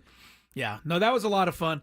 I'm excited. I mean, it's the championship Thursday night. It's the U.S.-Canada. That's what everybody wanted to see, but I don't like the fact that the U.S. just beat them. And now they have to beat them again in order to win whatever championship it is. But it's brought up the point whether or not the NBA should do this now. A lot of people were not excited, apparently, Tony, about the NBA thing this weekend. It didn't work out the way people were hoping. Draymond Green, unlikely to be named commissioner of the NBA anytime soon. He hated it.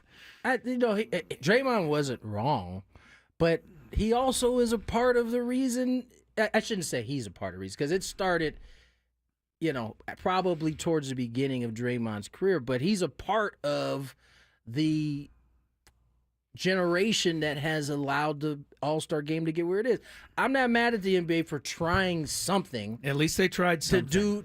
And pieces of it worked. I thought there was too much stoppage time.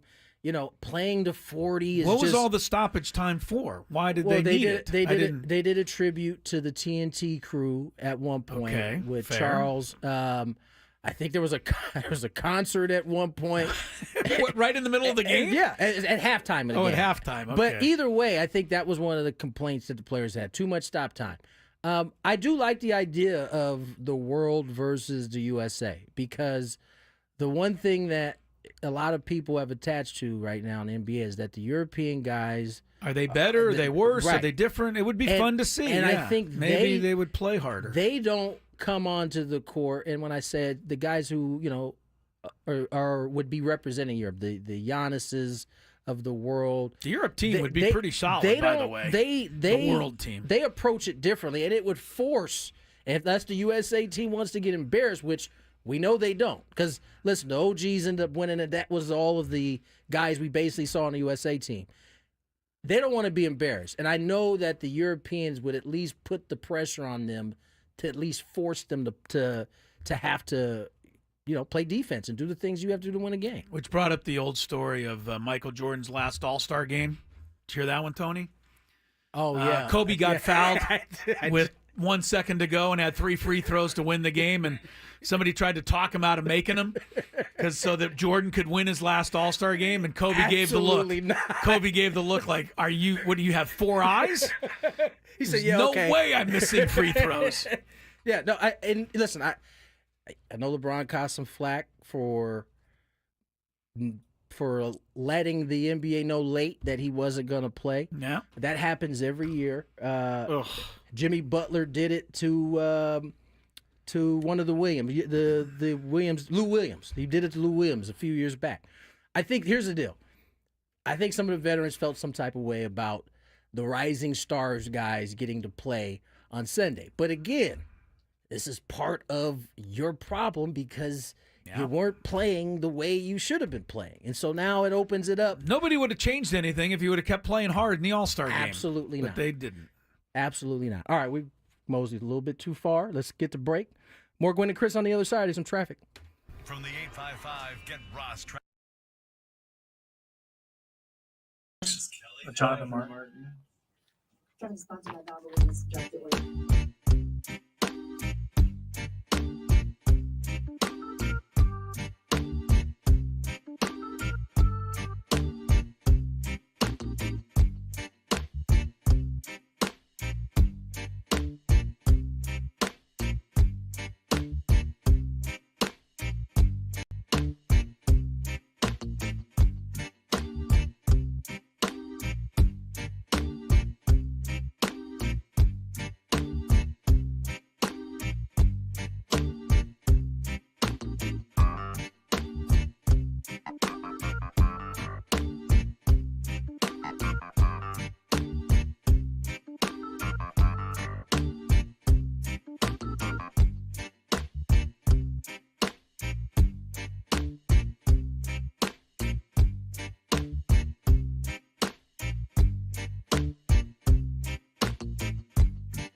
NBA player that you would never expect me to come around on and actually kind of start finding to be entertaining and almost enjoyable.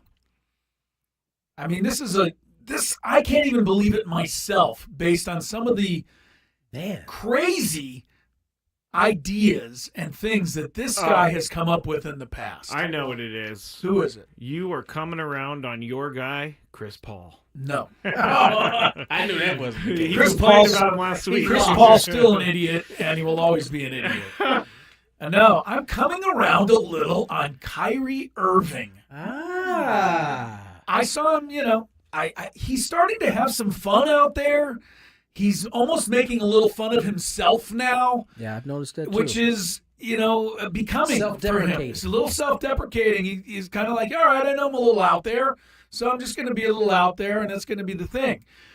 Kyrie has another one. He now wants to play for Australia Yeah, I saw that. in the Olympics in 2028. Apparently, Kyrie was born at the edge of the earth in Melbourne, Australia. I see what you did there. He's a flat earth guy. But he was born in Melbourne. I didn't see what he did there. He said on the edge of the He was earth. born at the edge of the earth, Melbourne, I don't know if that Australia. was like a nickname for Australia or something. No, that's Kyrie's nickname for it. But anyway, that's nice. Kyrie says he hasn't made the Team U.S. squad. He'll be 36 by the time the games come around. But he'd like to play for Australia. I think that's fair. Why not? I mean, it's not for he's born not there. wanting to play for the U.S. Right, he would like to. He just hasn't made the team. Yeah. So he wants to go somewhere he can play. Guess who's also on the Team Australia squad, Skrabe? Ben Simmons, apparently, has Australia connections. I bet you a kangaroo could play better. Oh, listen to you. I just love it when guys have been awful for years, missed a lot of games, and then another team's like, come on down, join our team. Nothing new here. Nothing, This has been happening for a long I know, time. it's always driven me nuts. Tony, what's your early returns on Doncic with the Lakers? Love it. I've only seen 2 games. He's only played 2, right? Mind you, against the Jazz both times. Against the Jazz, yeah. But I like just the energy everybody else is playing with since he's joined the team. I would think, yeah. They haven't even begun to figure out how he fits, be able to run sets that suit him. They haven't done any of that. It's basically been 2 games of just pickup basketball. They won by 20, and they lost by 10. And I just think the more they get to play, him and LeBron get to play together, I am even more excited than I was prior to the trade about the Lakers at this point. By the way, can you go back to Chris Paul for a second, Skrabe? How about the guy cheating on the All-Star contest? I knew you were going to say that. I didn't see that. Well, they got disqualified. He and Wemby got disqualified for cheating the rules to try to gain an edge and win the skills competition. You cannot be mad at someone for cheating because Yes, you are you always on the can. side. If you're not cheating, you're not trying. You've said that so many times. In an all-star skills competition, please. Come on. I mean, these guys, what do you expect? They're competitive professional basketball players. By the way, you can make all the, and we did make all the fun last week of Mac McClung and the fact that he was the 2-time dunk champ. The man jumped over the high part of a car. Wait, you made fun of him? How did you make fun I of don't him? know, because we had never heard of him, and we're saying the dunk contest isn't as good anymore. Oh, yeah. I got you. And the whole thing, look, it may not have the star power, but I don't even know a star that could do what he did.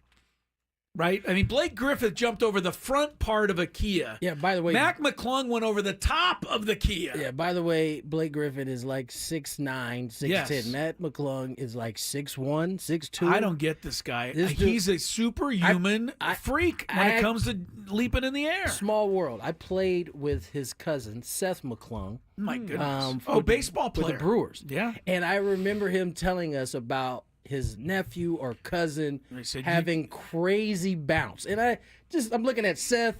I can't see it, man. I don't know. He's related to you. I'm not buying it. But sure enough, you started seeing him come up more. I think he went to Georgetown. Played collegiately at Georgetown. He was at one also point. Texas Tech. Yeah, he went from Texas Tech to Georgetown. Man. And now he's not in the league right now. No, He's in the G League. Killing the G League. That dunk, if you didn't see it the other night. All 3, he got I just saw the one where he went over the top of the car, and that was crazy to all me. perfect dunks. All perfect. Now, 50s across he's the board. good. He's a good dunker. And maybe that's that's why LeBron and the rest of these guys, they don't want any part of this. They're not going to beat him. I think the one thing that was notable was, for the first time I can remember in a while, you had guys like Ja Morant, Zach LaVine, who's won it twice himself, right? All start to say, maybe we have to get in here next year with Seth McClung winning. Okay. So if he's able to do that, job well done, Seth. Or Mac. Mac McClung. Seth was his cousin. And I also saw another a clip of him tweeted out by somebody of Mac McClung when he was in high school. And they would throw the ball off the top of the ceiling in a high school game, and he'd just go up and dunk it. I can't imagine my reaction as an official if some player did that during one of the games. Those were the clips that Seth used to show us. I was like, man, you're not related to this dude. No, he's the real thing on the Real dunk, deal. I got to say. I was watching, speaking of dunking in high school, Cooper DeJean, the Eagles rookie, and they put up some boosties Oh too. my goodness. They put up some video of him playing high school basketball. He's 6 feet tall, maybe, and he is jumping over everyone. It's ridiculous. It's just a reminder that these world-class athletes are exactly that. They're on another level that the rest of us are never going to even, well, you and I, Skraby, are never going to dream about. I grabbed the rim back in the day, so I couldn't dunk, but You I could grab the can't rim. touch the bottom of the net now. I certainly can touch the bottom of the net. He can swing hard enough at the bottom that it'll move, but it won't actually touch it. I don't know. No, we're going to see. I remember one time I jumped up and I grabbed the rim and I was like, "Wow!" Did a chin up? No, no. I'm terrible at chin ups and like all that stuff. Oh, by the way, I just want to say this is funny, Skraby, because Tony and I doubt you so often on stuff. I told L'Oriello that we were talking about exercise on the show, remember? Okay. And I said, yeah, Skraby, come on. I at least I swim, I ref games, I do stuff. What do you do? And do you remember his response, Tony? Skraby said, I play tennis. Oh, yes. I do remember that. I just want to tell you, my wife, the great L'Oriello, is calling a little on your tennis. I didn't say, wait, hold on. I said I chased the ball and hit it. I don't play tennis. I do recall him saying that. I said actually, I'm yes. terrible. It's just for me to run around and have a purpose to run around. All right. What, Lori doesn't believe I play tennis at all? No. She thinks I'm a liar? On this? Yeah, Apparently. that's basically what that means. Am I too fat to play tennis, Chris? She just didn't see you as a tennis player. I I'm don't think it not. had anything to do with your girth. You just run and hit balls, he said. She did not picture you in a pair of white tennis shorts running around the floor, the court. I'm not dressing the part backhands. either. I'm not dressing the part either. But if someone, Chris, I'm actually a lost cause in tennis. I don't even want tips. Never mind. Yeah, I just hit it over the fence every time. Look, Good I call. think you stick golf, man. You're a good golfer, and as I said last week, you're a good guy to golf with. Thank you. Stick with that. What'd you shoot today? The crooked stick was good to me today. The Scrap. crooked stick. You mean the flat stick? I call What's it a the crooked crooked stick. stick? The flat Putter. stick. The flat stick's the putter. The crooked stick is the rest of them. I've never heard that before. Yeah, no, I thought I hit. That makes more sense, I played actually. well. I birdied a par 5, which is a very rare That is occurrence. good. And played. You hate this. Over the final 8 holes, I didn't play 18 because I had to get to work. Final 8 holes, I played bogey, straight up bogey golf, and I find that to be a successful day. Great day. Great day for me. Great day. Thank you, Tony. We'll take a break. Scraby's got a great Big 5 next. Ben and Wood.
Yes, indeed.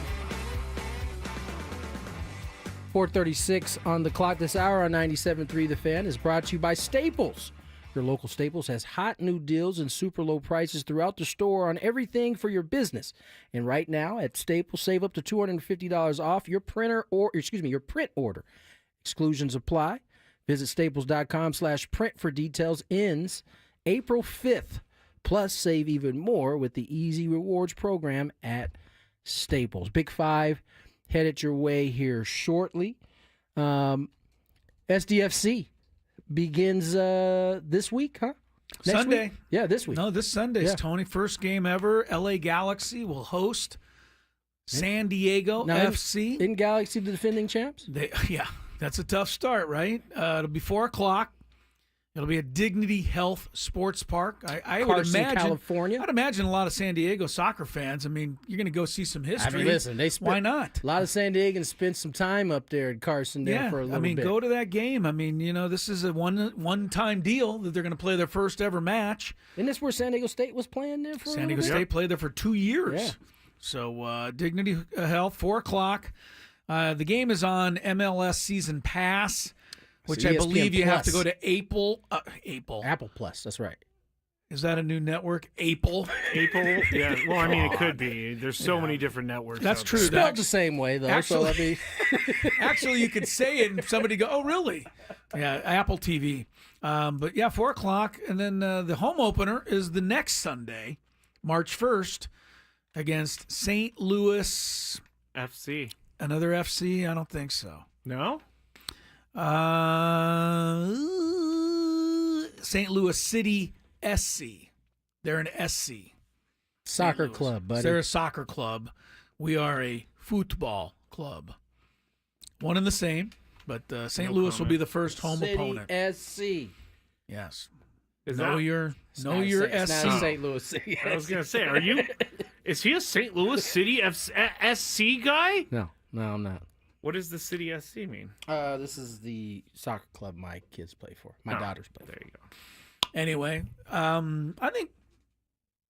Look, let's. I think they had a fan fest over the weekend. Drove past, did not go in. Sorry, but packed parking lot. There's a ton of soccer people who love that here, and I hope that you soccer people come out and support. Yeah, big time for sure. Because this needs to be a success. We have to have this be a success in our city. This is only the second major pro sports team we have. We've got to do something with it. Did we ever mention that Gerardo Perdomo, the shortstop for the Diamondbacks, 4-year extension, 4 years, Yes, 44 we did not mention it, million or 45 million, one of them numbers. I don't like what the Diamondbacks are doing over there. Spending money, you don't like? Spending money and getting better. Don't like it. They're supposed to be the doormat.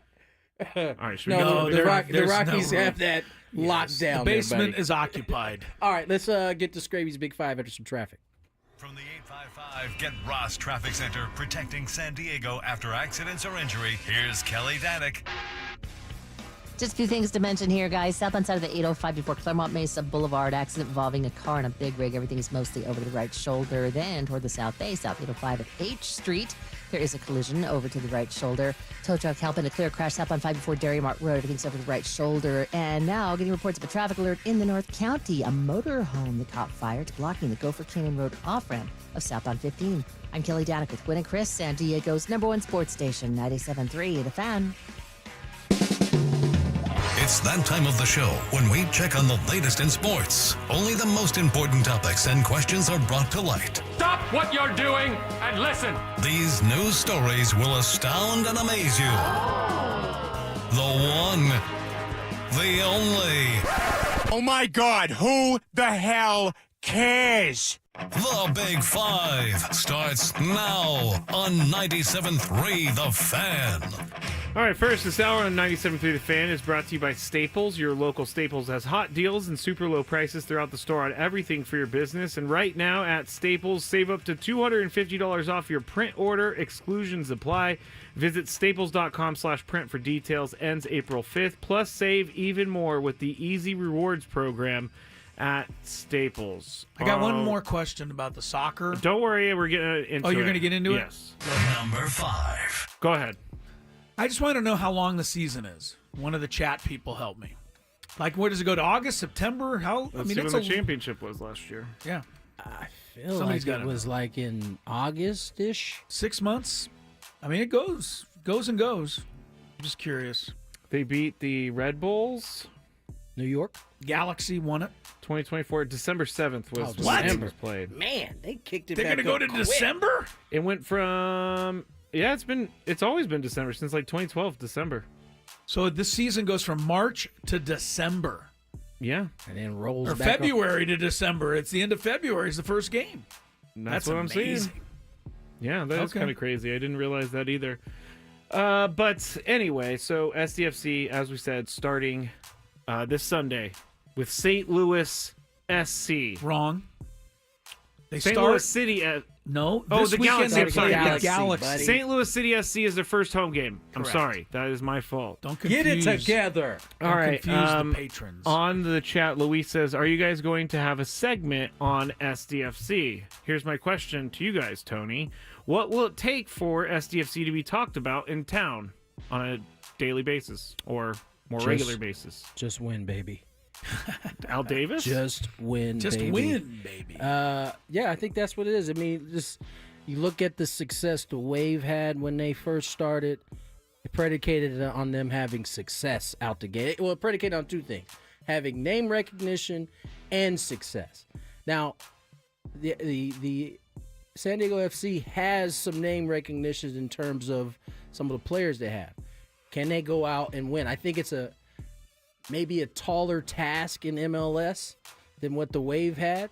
I mean, as you just mentioned, the Galaxy coming off of a title. Mm-hmm. And I think because MLS has been around longer, I think teams who have success, it's easier to sustain. You know, we've seen it kind of move around in the NW National Women's Soccer League. So I think that's it. You win here in San Diego, you know people will come out and support it. I guess the season goes from March to October, but There's a playoffs, break, right? Yeah, I don't know. There might be a couple of breaks. I'm not going in to there. say anything I don't know. For once. Yeah. Chris, go ahead. Well, I think if they could do what the coach said they would not do, which is score 5-6 goals a game, then I'd get really excited. I remember I asked him such a stupid question. Yes. I was like, Coach, can we get a couple 7-6 games? And he was like, it doesn't really happen. No, I think winning is obviously going to get people's attention around town. But I think what it'll also get people's attention around town is, people just falling out of the top deck. I mean, just a jam-packed crowd, crazy atmosphere. Really soccer being what we've seen it be in this town. I remember going to Mexico games back in the, friendlies against Norway, against whoever they would play. 65,000 people at Qualcomm Stadium singing and going crazy for 3 straight hours. Let's work on something like that kind of an atmosphere, that kind of an excitement. Because the winning, I think Tony's right. It's going to be tough the first season. I mean, it always is. You're an usually. expansion team in a 30-team league. They're not going to let you just walk in there and start winning all the games. But, I think if they create that kind of atmosphere, and that's going to take a little time, but if they create some of that, we're going to be into it. Gonzo says, win and being involved with the younger programs. Yeah, I think that's a way to develop like deep roots in San Diego is to be involved at the youth level and got to get it in with the kids. 100%. I'm looking at the first 2 weeks of games. There's a game on this Saturday on Fox, and then the next Saturday on Fox, and every other game is MLS Season Pass. And I'm not in charge of the league, but getting on ESPN, I'm shocked. Every game on MLS. I clearly thought you were. The thing is my point is people who aren't into soccer are not going to sign up for MLS season pass. No. So that's something that soccer fans will all watch. Yep. But I need it exposed to the rest of us a little bit more. Tyler says anyone with T-Mobile can redeem an MLS season pass for this year today for free. So if you're out there and you have T-Mobile, go and sign up for it, and then share your login details with me, please. Number 4. Don't do that, actually. It's illegal. The Angels have been losing on the field, and now they're going to lose off the field, too. Artie Moreno said yesterday, quote, "We're going to lose money, probably lose $50 million to $60 million minimum." End quote. He said that the team was in line to finish in the red, which was the reason he declined to invest any more than he did. Moreno said the Angels are going to lose money because payroll has gone up in 2025 and because of a variety of revenue shortfalls in terms of television, sponsorship, ticket sales, maybe a guy named Ohtani as well. The Angels also pay $25 million a year into the Major League Baseball revenue sharing system by virtue of being one of the largest markets.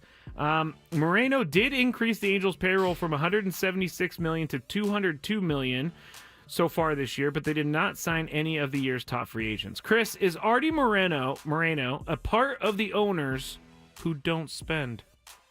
Absolutely not. Don't blame. I didn't know how to ask this, but basically I wanted to ask. No, I know what you're saying. Even though he's spending money, he's not spending wisely. He's not the Rockies. He's not the, some of these other, Pirates, etc. He and his people blew $38 million a year over the last 6 seasons over a guy who does not play. Yeah. I don't know how you overcome that. I mean, Mike Trout's been hurt too. And that's right, that's also a huge paycheck. But Trout deserves... He won some MVPs, though. Yeah, Trout's Trout. I mean, this is Rendon who's given them nothing. That's a mistake of Herculean proportions that has ruined the whole franchise. And it's going to continue until this comes off the books. So, he wants me to... I think Artie Moreno wants me to feel sorry for him, but I feel sorry for Artie Moreno hiring the people who made that decision. And maybe he had something to do with that decision too. Of course he did. That's killing the whole. It's killing the whole franchise. Apparently, the Angels didn't get insurance on his contract either. So, how are you going to make money when you're giving $38 million for zip years, $245 million? Yeah. All right, Tony, what do you think? Yeah, don't let Artie treat you guys and think. Yeah, I feel bad for him now. I think he's going home and living in a box. First of all, he's not losing money. Hey, tonight he's having a Kraft mac and cheese for dinner. Out the microwave. And not even the deluxe. I was going to say. Not even the deluxe. You gotta heat it up in the microwave, the 2-minute 30 joint. Instamac. Yeah, don't be fooled. I think, Chris is right. To answer your question, no, he's not one of the owners is not spending. But he hasn't spent wisely. Right. He has made awful, awful investments. I don't think Anthony Rendon was thought of as a bad investment at the time, right? No. He's coming off a great year. He wasn't. And I don't blame him on this one because he couldn't have saw this one coming. Although maybe he could have. Anthony was missing time when he was a national as well. The Ohtani thing fell into his lap, and he used that for a long time.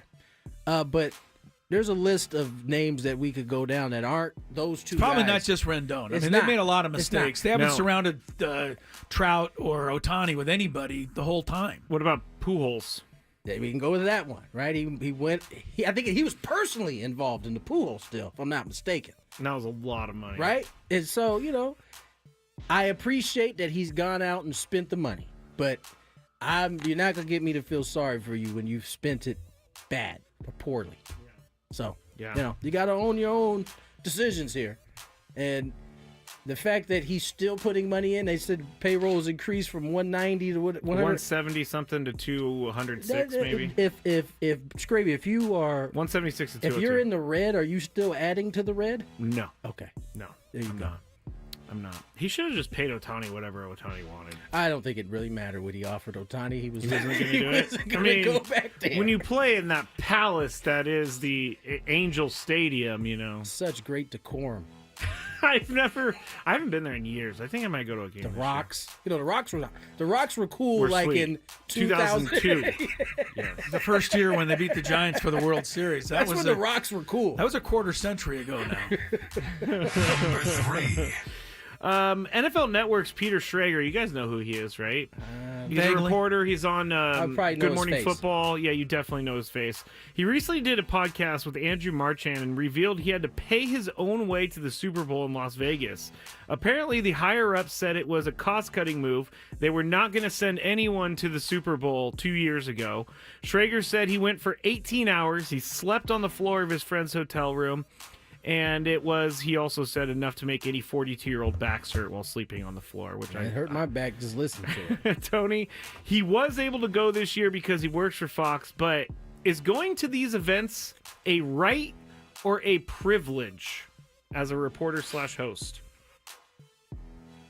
If you work for the NFL I Network, feel like if you work for the NFL you Network, should get a spot in the Super Bowl. It should be part of the Trying to give privilege. you a head start at least. I mean, I would think maybe you got to pay for your hotel room, but at least a ticket. Even then, that's insane. At least a ticket to the game. I mean, I would think that it get you in there. I know that when I went to the Super Bowl Radio Rows, it was strictly you are not going to the game. Remember that, because you have to pay extra. You get certain badges. You can only go to Radio Row. Yeah.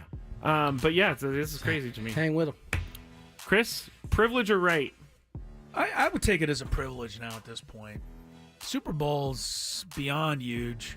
They probably sent Kendrick Lamar home after halftime. I mean, they don't. Sorry, Kendrick. Yeah, I know one thing. If you're one of those Great show, dancers, but you can't stay. If you're one of those dancers or somebody like that, they leave you out in the parking lot. 100%. You come in, they usher you out. That's it. They don't save any room for you.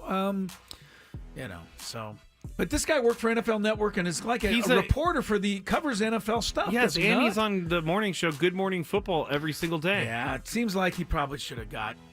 Guess what? got a little Meanwhile, access. the execs are in their huge rooms, their get that. suites, and their boxes, and all these. And we know how much you love things. that.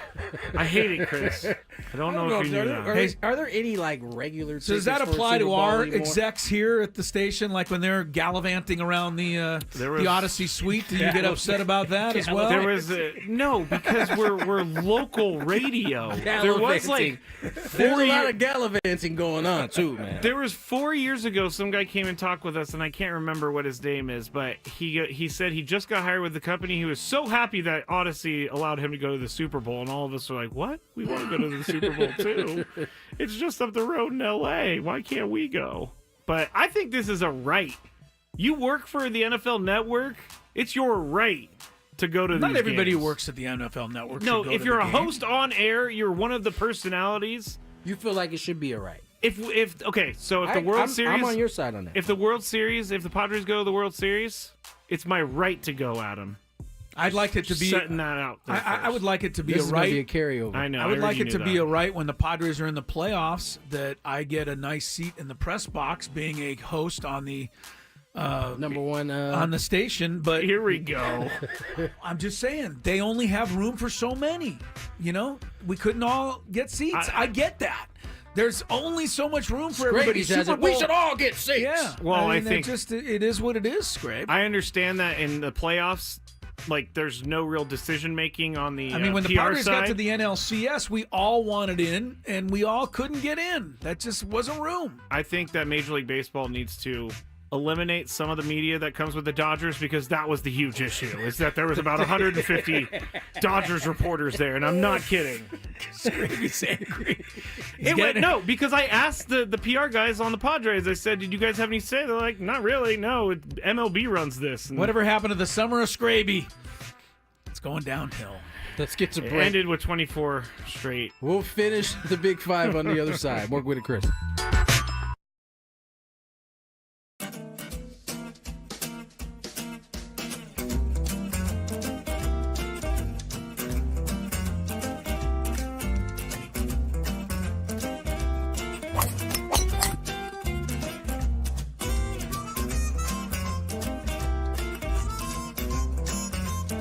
Has these things. It even tells you, hey, there's a canyon over here. Don't hit it here. Scraby, from about 45 feet, His caddy tells him to play it a little to the right. He's been playing well so far today. Fourth hole.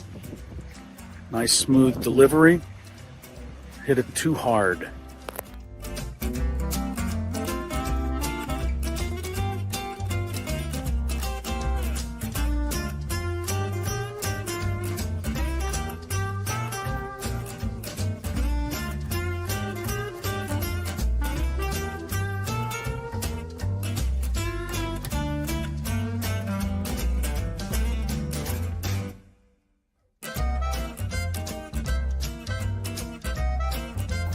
Sasquatch. So Chris says that he can't play golf, but this is the second birdie putt he's made for us. This time it was like 20 feet. Thank you very much, Greg. But once again, you're hitting some very nice shots as well. I'm not usually complimentary to you, but can't help but be complimentary. Your shot making today. With my what? Your shot making. You hit some.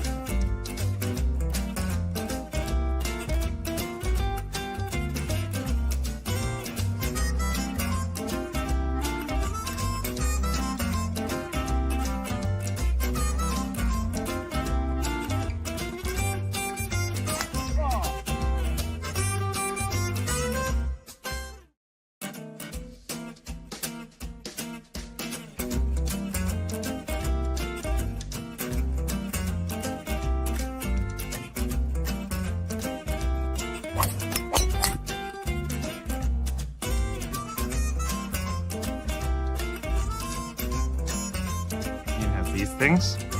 It even tells you, hey, there's a canyon over here. Don't hit it here. Skraby from about 45 feet. His caddy tells him to play it a little to the right. He's been playing well so far today. Fourth hole. Nice smooth delivery. Hit it too hard.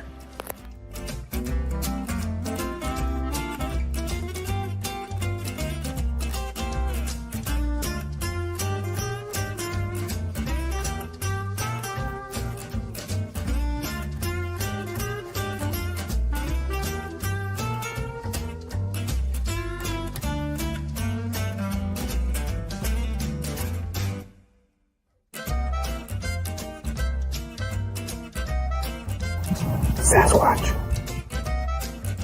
So Chris says that he can't play golf, but this is the second birdie putt he's made for us. This time it was like 20 feet. Thank you very much, Greg. But once again, you're hitting some very nice shots as well. I'm not usually complimentary to you, but can't help but be complimentary. Your shot making today. With my what? Your shot making. You hit some.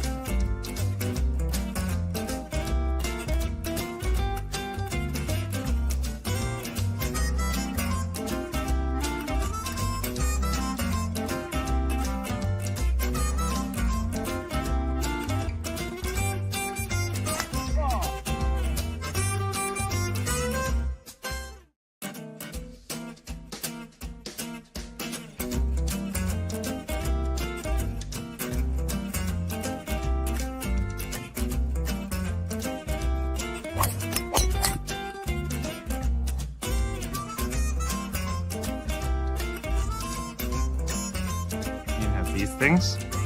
It even tells you, hey, there's a canyon over here. Don't hit it here. Skraby from about 45 feet.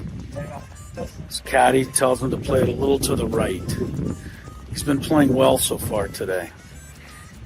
Fourth hole. Nice smooth delivery. Hit it too hard.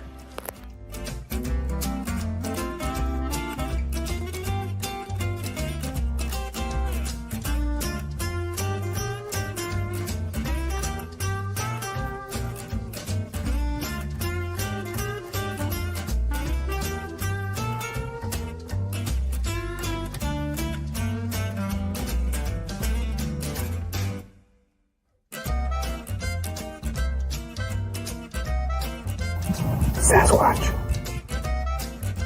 So Chris says that he can't play golf, but this is the second birdie putt he's made for us. This time it was like 20 feet. Thank you very much, Greg. But once again, You're hitting some very nice shots as well. I'm not usually complimentary to you, but Hello, Tony Gwynn Jr., Matt Skraby. Odyssey Palace Studios, bottom of the hour. We announce today's biggest fan. Stick around for that. Chance for somebody else to qualify for the Odyssey Suite. 20 tickets to go see a Padre game with all your friends later this season. If you haven't registered your name yet, there's still time. Go to 97.3 The Fan, SD.com/biggest fan. Two quick things, and then back to your big five, Scrabe.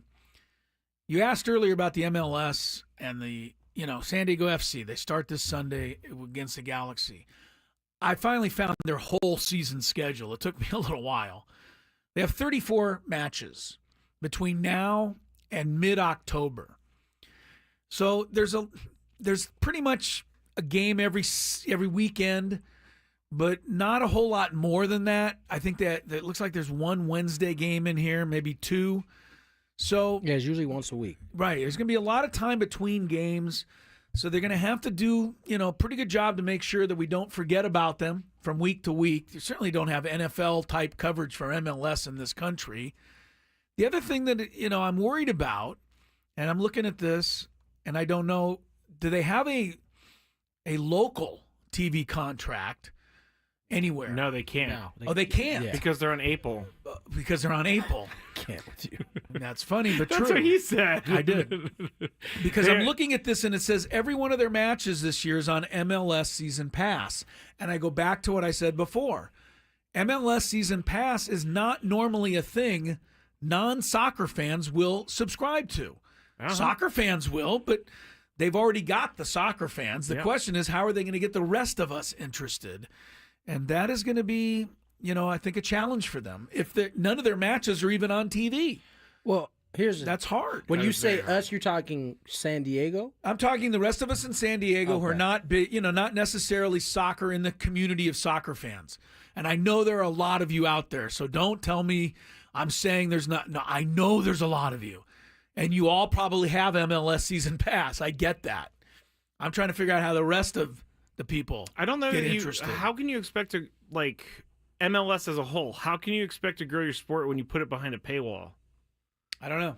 I guess that's what the Padres, not the Padres only, but baseball is going to a paywall a little bit. I think we have to start looking at that from a different lens than we've been looking at it, right? Okay. I don't think anybody actually has the answer to what you're asking, Skraby, but clearly MLS has been able to make it work to this point. They've grown. Yes, they have. And they were able to put themselves in position to get a big TV deal with someone. Right. So listen, I don't know if that is the long-term answer. I think for now it works for them. And I just think I think all sports leagues right now are trying to figure out exactly how this all works. I know we talked a lot about, and I know we need to get back to the Big Five, but we talked a lot about basketball and it seemingly, going the wrong direction. They just signed a $72 billion deal. So for whatever it may seem like, they got at least however long that deal is to kind of fix it at this point. If there is something really indeed wrong, there may not be. We may just be getting used to what numbers actually look like with streaming, everybody getting away from cable television. I think we're still trying to figure that out, honestly. I think baseball is still trying to figure it out. I mean, the Padres don't even have a local TV right now. I have the solution, Tony. Give it to me. No streaming. Put everything back on my cable box. I would say we'll all be able to watch it. Real question: Has in your lifespan? Yes. Have you ever seen, in terms of like TV and things, have you ever seen it go back one way, or does it just continue to keep? Oh, yeah, I've never seen Never seen it go back. Kind of like prices, Tony. They're going to go up. They don't keep going up. They don't come back down. No, they don't come back down. I really wish to see those days that my parents used to tell me about with gas and we only paid like 75 cents a gallon. We did. Yeah, I can't back believe in it. my day. Can't believe it. A dime bag was a dime. I don't remember where. Was that half baked? I don't know. I can't remember where that was from either. You know what? There's one thing about MLS in their whole Apple Pass thing too is that they're making you sign up for Apple, and then you have to sign up for MLS. That's So how it's a I think two-part that's commitment. I think that's how YouTube works with Football? football. Right. Well, I guess. But there's still a ton of games available that the rest of us can watch, No Tony. doubt. Those are on cable. So I'm right. going to ask if, I mentioned MLS. There is a game of the week on Fox, Yep. apparently. One a week. So hopefully San Diego gets on a couple of those. Otherwise, unless I go to the match, how am I going to see this team? How am I going to learn about this team? That is tough. It was really tough, actually. All right. Let's go gonna be back hard. to your Big Five. All right. We'll go back to mediocrity, everyone. That was high-level talk right there. That's pretty good. Pretty good. Teams aren't going to stop, Chris, until they can suck every penny out of us. I guess. Now you want to watch your own team play? You got to pay. It's annoying. Speaking of money in sports, we're talking about Live. In a publication, Money in Sport, didn't even know that was a thing. They reported Live Golf operated at a huge loss the last couple years. The actual event revenue is up, but on the other side, their legal fees are almost on par with the PGA Tour. PGA Tour apparently spends $18.7 million a year on legal fees, and Live is starting to creep up there. And with a new tour comes a lot of startup costs, including all those players that you gave big money to. Operating losses for Live Golf UK grew from $244 million to $394 million in 2023. We don't have the 2024 number, prompting Money in Sport to write financial losses are, quote, piling up at a staggering rate, necessitating regular injections of new capital by the Saudi PIF, end quote. The Saudi Public Investment Fund, which is backing Live Golf, continues to invest in the venture. Chris, would you keep pumping money into it? I wouldn't have pumped the money into it in the first place, frankly. I didn't know what to ask because I knew what the answer is, but don't you have to just spend money to get this thing off the ground? You might. They always say you have to. It doesn't care, and I don't care what it costs. I care what it makes, but they're not making, and unless they can get some study or some sort of data that shows that they're going to eventually turn a profit, I would think eventually these people are going to finally say no. We have to stop putting money in. I think it's going to take a lot. Well, it might, but who could not see this coming? You're giving every athlete in the sport, what was it, $30 million a year? Even more, maybe, right? for some guys. I mean, how... They don't really... How could you expect you're going to make money with that kind of cost, going in? Because I think that they have the thought process of, if we build it, they will come. And it didn't happen that way. Hasn't happened that way. Tony? Yet. Yes, sir. Would you keep pumping money into this? Absolutely not. But if I had the money that this group seems to have, maybe I would. Oh, the Saudi Public Investment Fund has it seems like it has unlimited resources. It literally seems like that. So, I mean, who am I to say that I wouldn't? Maybe if I had that kind of money, I absolutely would. But I don't know. It seems I can't get into Live. I tried. I can't get into Live. I can't get into this virtual golf. Can we unite? Can we get back to uniting? Saw Tiger said something about it the other day. He did.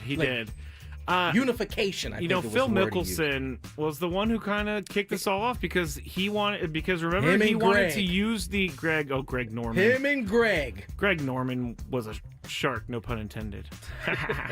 But he's jumped ship though. Oh, he's jumped the shark. Has he jumped the shark? Has he jumped ship, or they said, "Hey, man, we need you to I think fall they back." told him to fall back a little bit. I can't remember what I was gonna say, but anyway, I hate when that happens. I do too. I just can't get into Live Golf. If they need to make it. I don't want the team format. I don't want that. I don't care about the shotgun start. The team format is ridiculous. Don't know anything about it. Oh, I was going to say Phil Mickelson. He was the one who started this because he wanted to use a video of his, but the PGA Tour owned it, and they wanted him to pay for one of his shots on the PGA Tour. I will say, listen, shout out to Phil Mickelson. He's made, forget the Live itself, but PGA Tour has had to make a ton of adjustments just to keep the guys they had. So those worked guys who somewhat. stayed in the PGA should be thankful that the Live dudes forced their hand a little bit.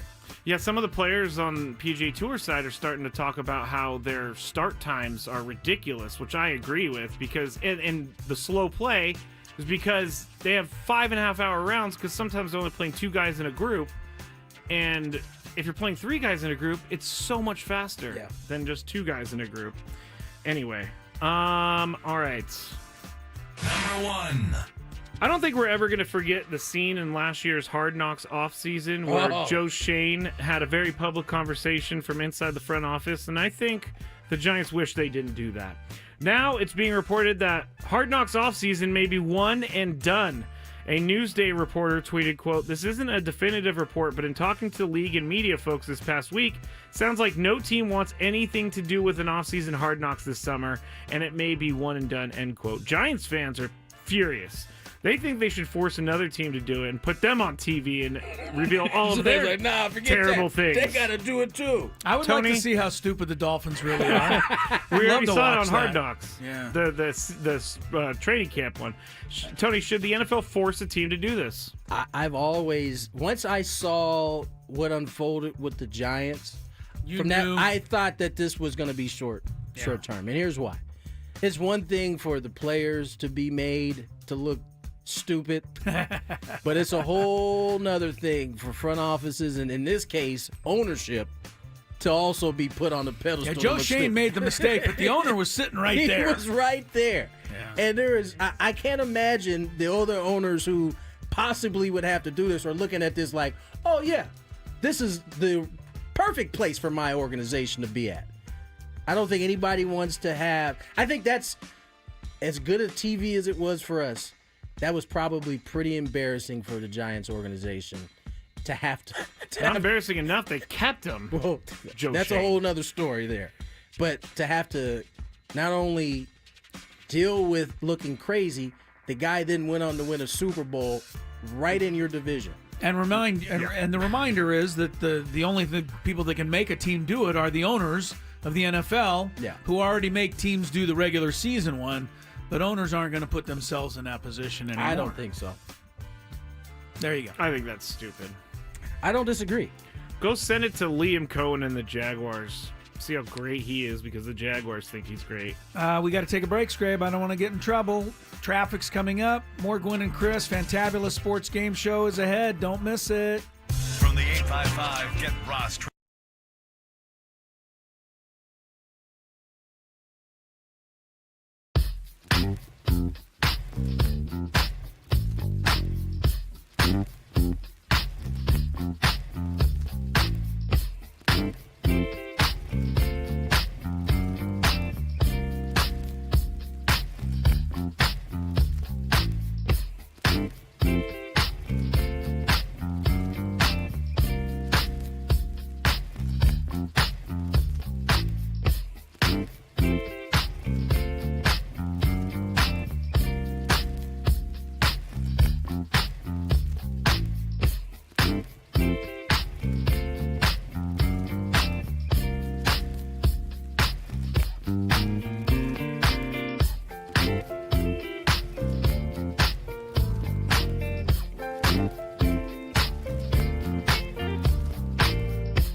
become the beloved voice of the Padres doing play-by-play on TV. And so I'm happy to announce that we recently entered into a long-term extension with Don, and our hope and expectation is that he's going to continue to be the voice of the Padres until he's no longer a broadcaster, and we'd like to see him end his career here in San Diego.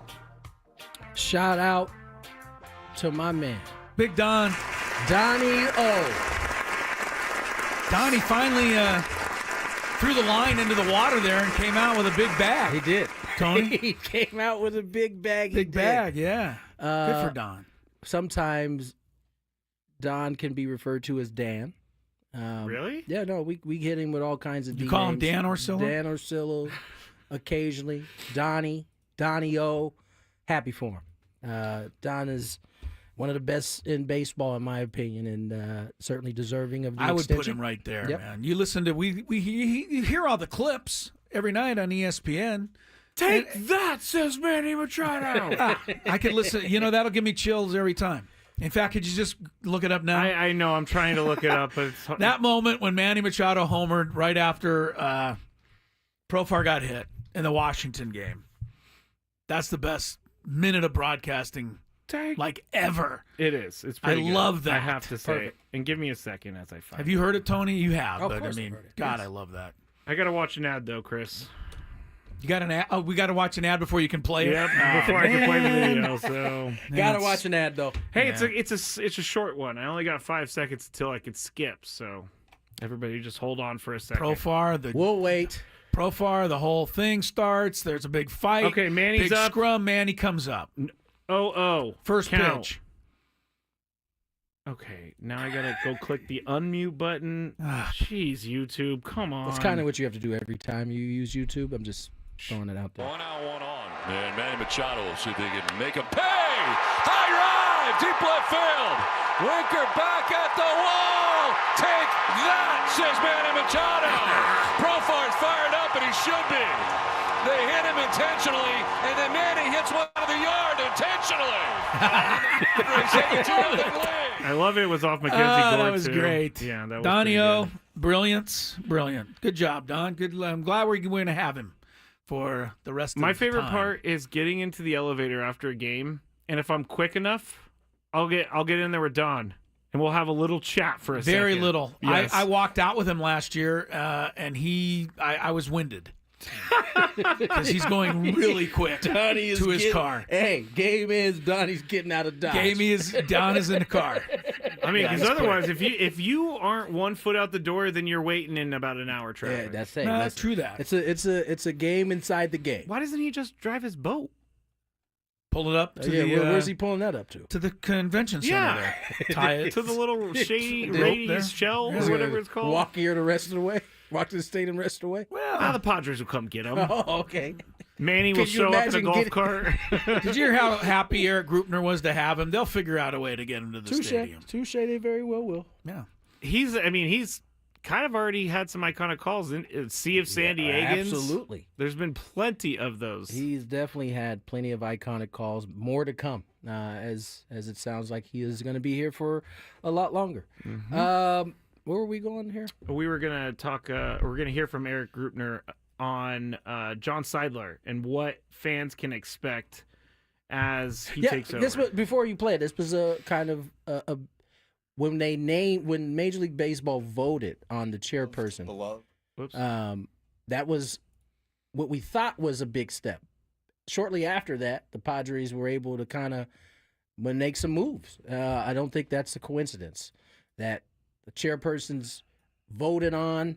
Soon thereafter, there's some moves made. Here's Eric Greupner talking about it.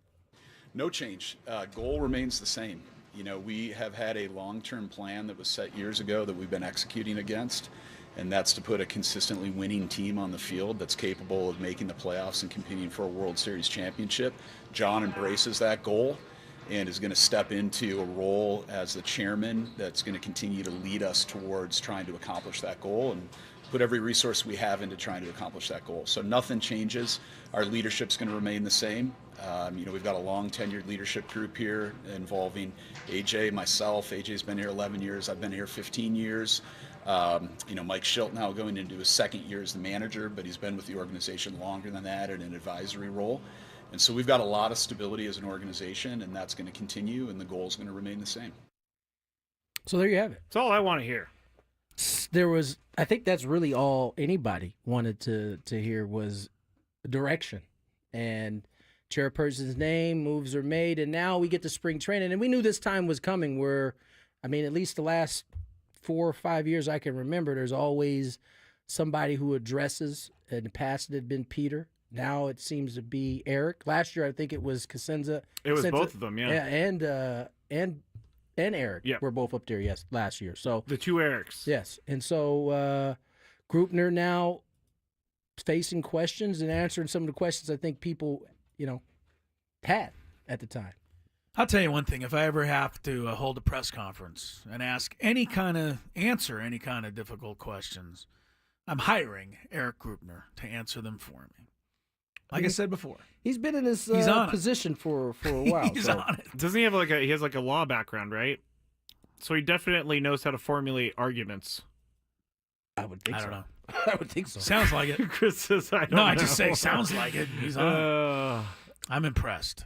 Color me impressed. Color me impressed. Skraby, you look like you had something that you were about to mouth something. No. Just for those who may be wondering, UConn down 2 with 2 minutes and 50 seconds to go. They were down a lot more. They were down 15 like 5 minutes ago. Yeah, well, Dan Hurley started yelling at the refs. He started getting calls to go his way. He just got that one to go his way. Pass to one of their centers. And one. No, I don't know if they got an and one, but he walked the ball in from about the 3-point line without dribbling. I don't know how they didn't call traveling there. 58 all now. UConn has tied it. I was going to bring it up. If UConn loses this game, and now they've tied it, but this would be their 6th loss in 11 games. I don't know where you get to the point of no return where we have to automatically invite them to the NCAA tournament because they won the last 2. Is that a thing?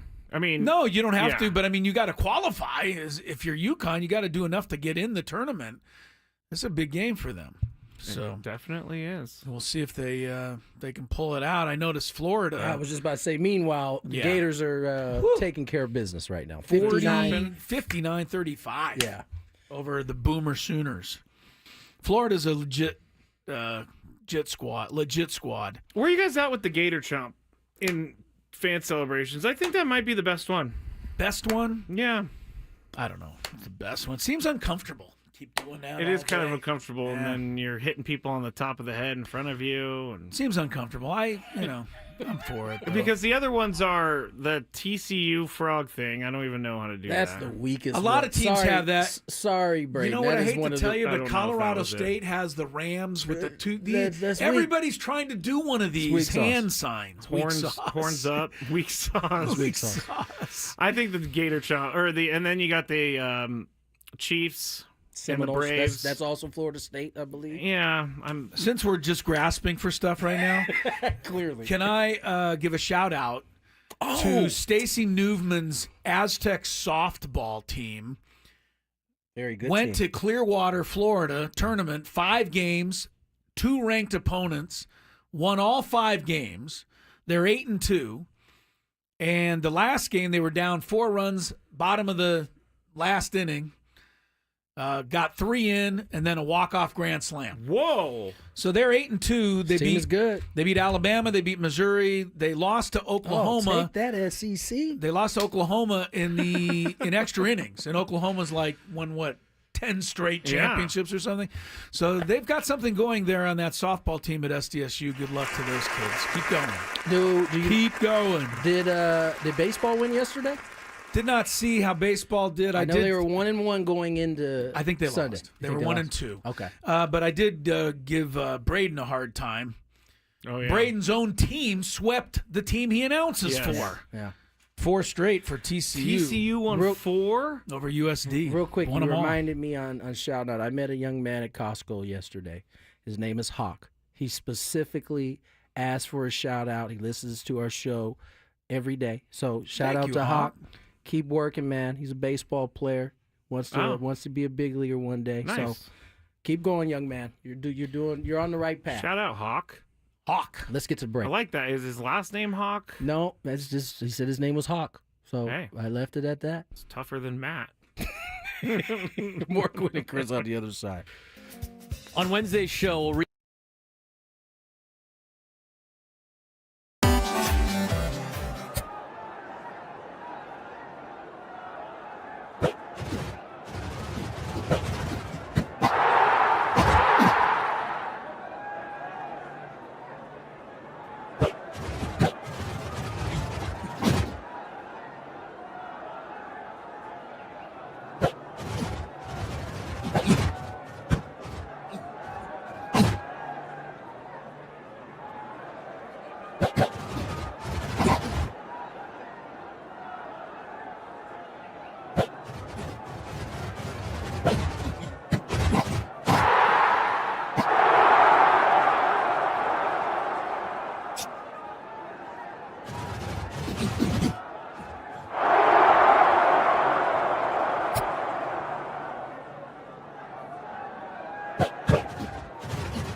Listen up. Time for our biggest fan announcement. Congratulations to today's biggest fan, Rigo Rodriguez. Rigo, Come on down. Come on down. Give us a call back within 10 minutes, Rigo. 833-288-0973. If you do it, you'll be qualified for the grand prize, 20 tickets for you and your friends. A night in the Odyssey Suite at a Padres game later this season. Remember, the rest of you register your name at 973thefansd.com/biggest fan. Rigo, Rod. Guess who's on the line, Rodriguez. guys? Let's talk to Rod for 1 second. Oh, Rigo's online already? Yeah, well, he goes by Rod. Rigo, I'm calling him Rigo. Yo, what's up, fellas? You made Not it. much. You What's barely going made it. on? You barely made it in the 10-second window there. Good luck. Good, congratulations. That's how tuned in I am, fellas. I love you guys. Locked in. I Love knew it. I told Love the it. guys before we announced it, I said, the chat's going to go crazy. Rod's going to go crazy. So, Rod, you are entered. Oh, All right, Rod, man, you're in, baby. I'm numb right now. You guys gotta. We got to win first. You gotta Good luck, win sir. first. I hope you win it. Hey, Matt, go back into the chat. You'll see that it was kind of manifested in there. So thank you, fellas. Thank you, Rod. Thanks for always being great. We appreciate you, Rod. That boy, All right. Rod I'll see you on the Rigo chat. Rodriguez with the win today. All right, 5:37 traffic check, and then it's time for a Fantabulous Sports Game Show. Get ready. From the 855 Get Ross Traffic Center, protecting San Diego after accidents or injury, here's Kelly Danick. Got a traffic alert in the North County. Gopher Canyon Road off-ramp south on 15 blocked with a motorhome fire. Also reports of an encampment fire near the Ash Street off-ramp south on 163. Some smoke visible from the right shoulder. And watch out for a couch reported in Middle Lanes, westbound 8, just past Fletcher Parkway. I'm Kelly Danick. Gwynn and Chris, San Diego's #1 sports station, 97.3 The Fan. Hey, all you beautiful people out there, it's time to play one of our favorite games of the week. All right. We like to call it Ooh, I'm gonna go. Chris's Fantabulous Sports Game Show. And it starts right now on 97.3 The Fan. All right, here we go. Fantabulous Sports Game Show time. Contestants are in place. Tony Gwynn Jr., Matt Skraby. The rest of you can play along out there, see how well you do on today's category. There are going to be 20 correct answers today. The guys will go back and forth, naming what they hope are correct answers. If they get one wrong, they get a strike. 3 strikes, you're out. Or, if either of you get to 11 correct answers, you win the game. Right there. Okay. So here we go. Champ is here, by the way. Champ is here, according to Scraby. He won the last one. I can only say it like 3 times We're a not- year, so I'm going to take 4. We're not really sure whether he won the last one or not. No, the but chat said he it did. says he did. All right. We'll go with it. Believe it or not, guys, it's been 15 years now since Kawhi Leonard stepped on campus and led San Diego State to the promised land. Their first 15 ever years. Sweet 16 happened actually in 2011, so 14, but who's counting? Since then, 2011, the Aztecs have played 20 different teams in an NCAA tournament game. Oh, my God. Their record is 13 wins, 10 losses. You don't care about whether they won or lost. You just got to name the 20 teams that they have played since Kawhi got them there in 2011. There are a couple teams they played more than once. You don't get extra credit for those. That's going to be a tough one. You don't get extra credit. You do for not. those. No. 1 point for each correct team you can name. The Aztecs have been in 10 of the last 14 NCAA tournaments. They missed in 16, 17, 19, and of course 20, but that was the year they were basically undefeated and COVID ended the season. So we're just name it doesn't who matter if they played. win or lose. Doesn't matter if they won or lost. Who have they played? 20 opponents, 20 different opponents over the last 14 NCAA tournaments. Who All wants to go first? I'll just let somebody jump in. It's Tony's choice. Florida Tony's Atlantic. choice. Florida Atlantic is correct. We know that the Aztecs beat them in the Final Four in 2023. Tony's on the board. Skraby, come up with a team that the Aztecs have played in the tourney. UConn. Yeah, 3 times. Unfortunately, 0 for 3.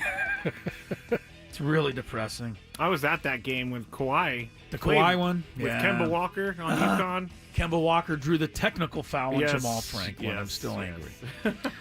All right, Skraby's on the board. Very good. Tony? Alabama.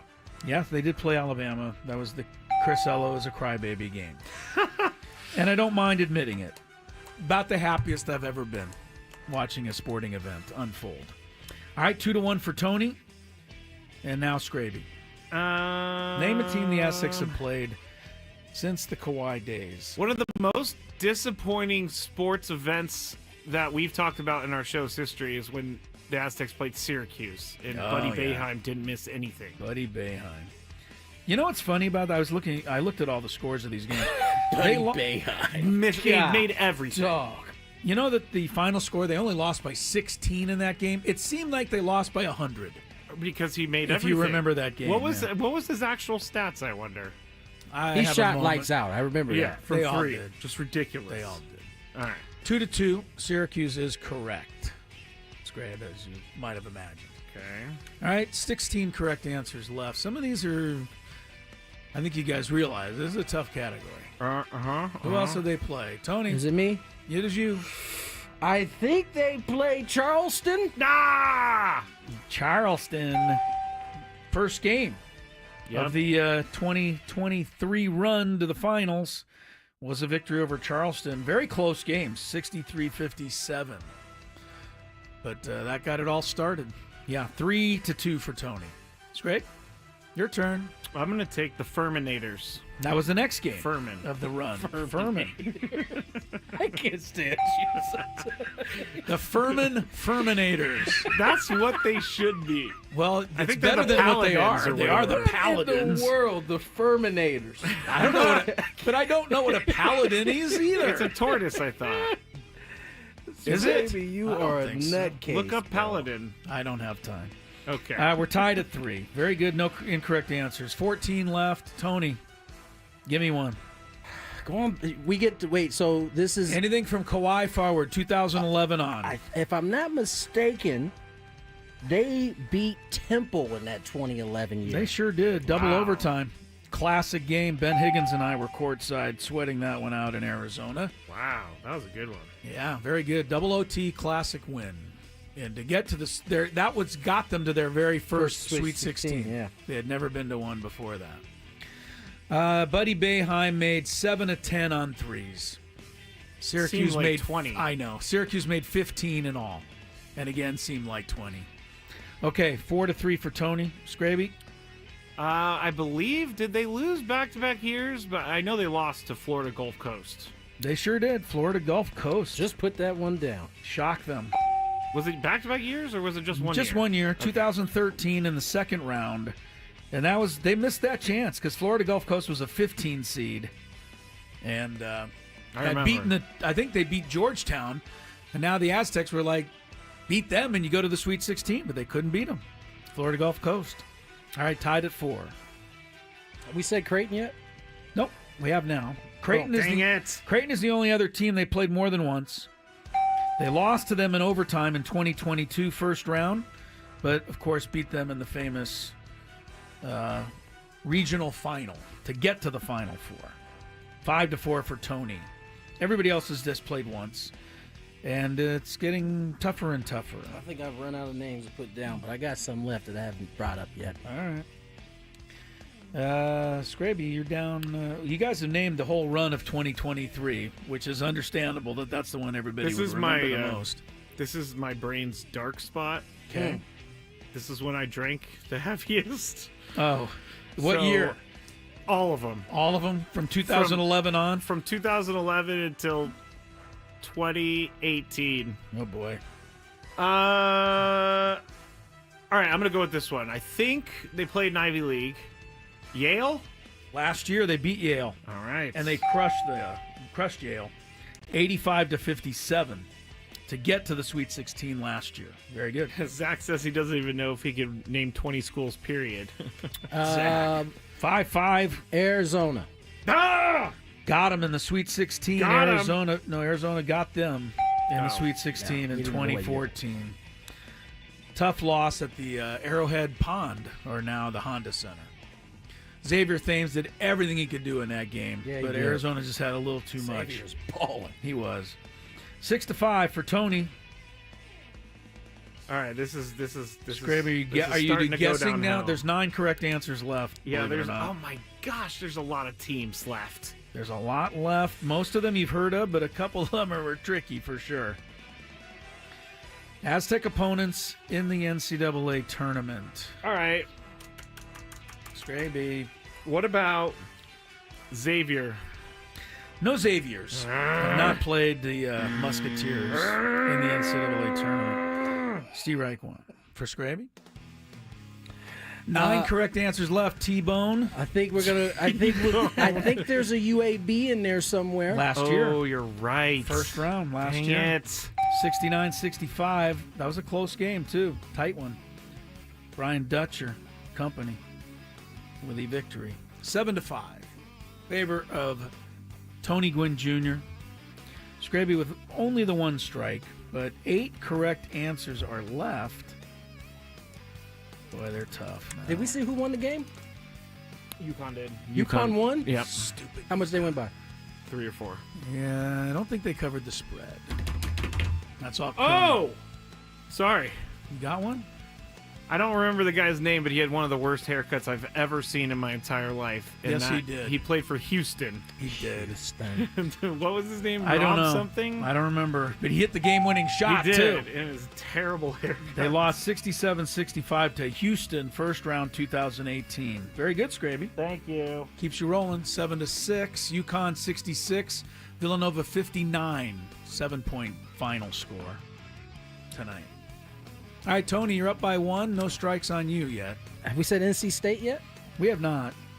2012, that was the next year after they had gone to their first Sweet 16, and they got worked pretty good in that game. NC State was really good. A lot better than everybody thought. I think we were the 6, they were the 11, but it should have been flipped. Felt like it. Yeah. Watching that game. Yeah, they whipped us good. How much longer can I you're hanging in, Skraby? glow in the fact that I'm not going to be a champion much longer?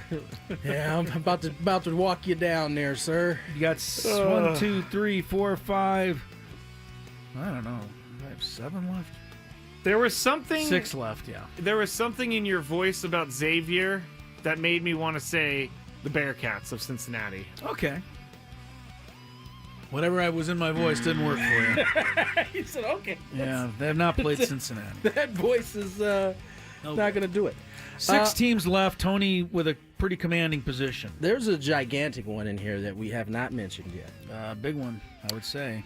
The Duke Blue Devils. Yeah. I don't even remember that. Really? Well, you were in the middle of issues. I was probably Black passed spots, out yeah. somewhere. 2015. It was a Sunday morning game, Scrape, so there's no way you were awake for it. No, I hadn't gone to bed yet, is what we're talking about. They had beaten. They had won the first round that year. I'm not going to say against who because it's still another team. But then Duke was too good for them. Obviously, they were the number 1 seed. Duke that year. All right, Scrape, you're still in there, but not by much. I think I know who they beat that year.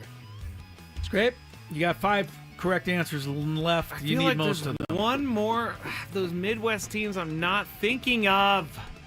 Oh yeah, there definitely is a team up there in that middle of the United States. You ain't thinking of. What about Butler? Butler. Yeah. No go. Never played Butler. Play the Happy Joy music. Tony Gwynn Jr. 9-6 victory. And now people wonder why I celebrate as much as I do, because it's very short-lived. It's hard for you to win. It's all right. St. John's, is that who they beat before That's who Duke? they beat before they lost to Duke. There's 4 other teams that they have played that you did not name. I got one more. You got one more, all right? North Dakota State. Correct. What? Beat them in the second round in 2014 to get to the Sweet 16 where they lost to Arizona. The other 3 are all first-round games. 2011, Northern Colorado. That was the first game that Kawhi won. And that was the first NCAA tournament San Diego State ever won. 2013, they beat Oklahoma before losing to Florida Gulf Coast.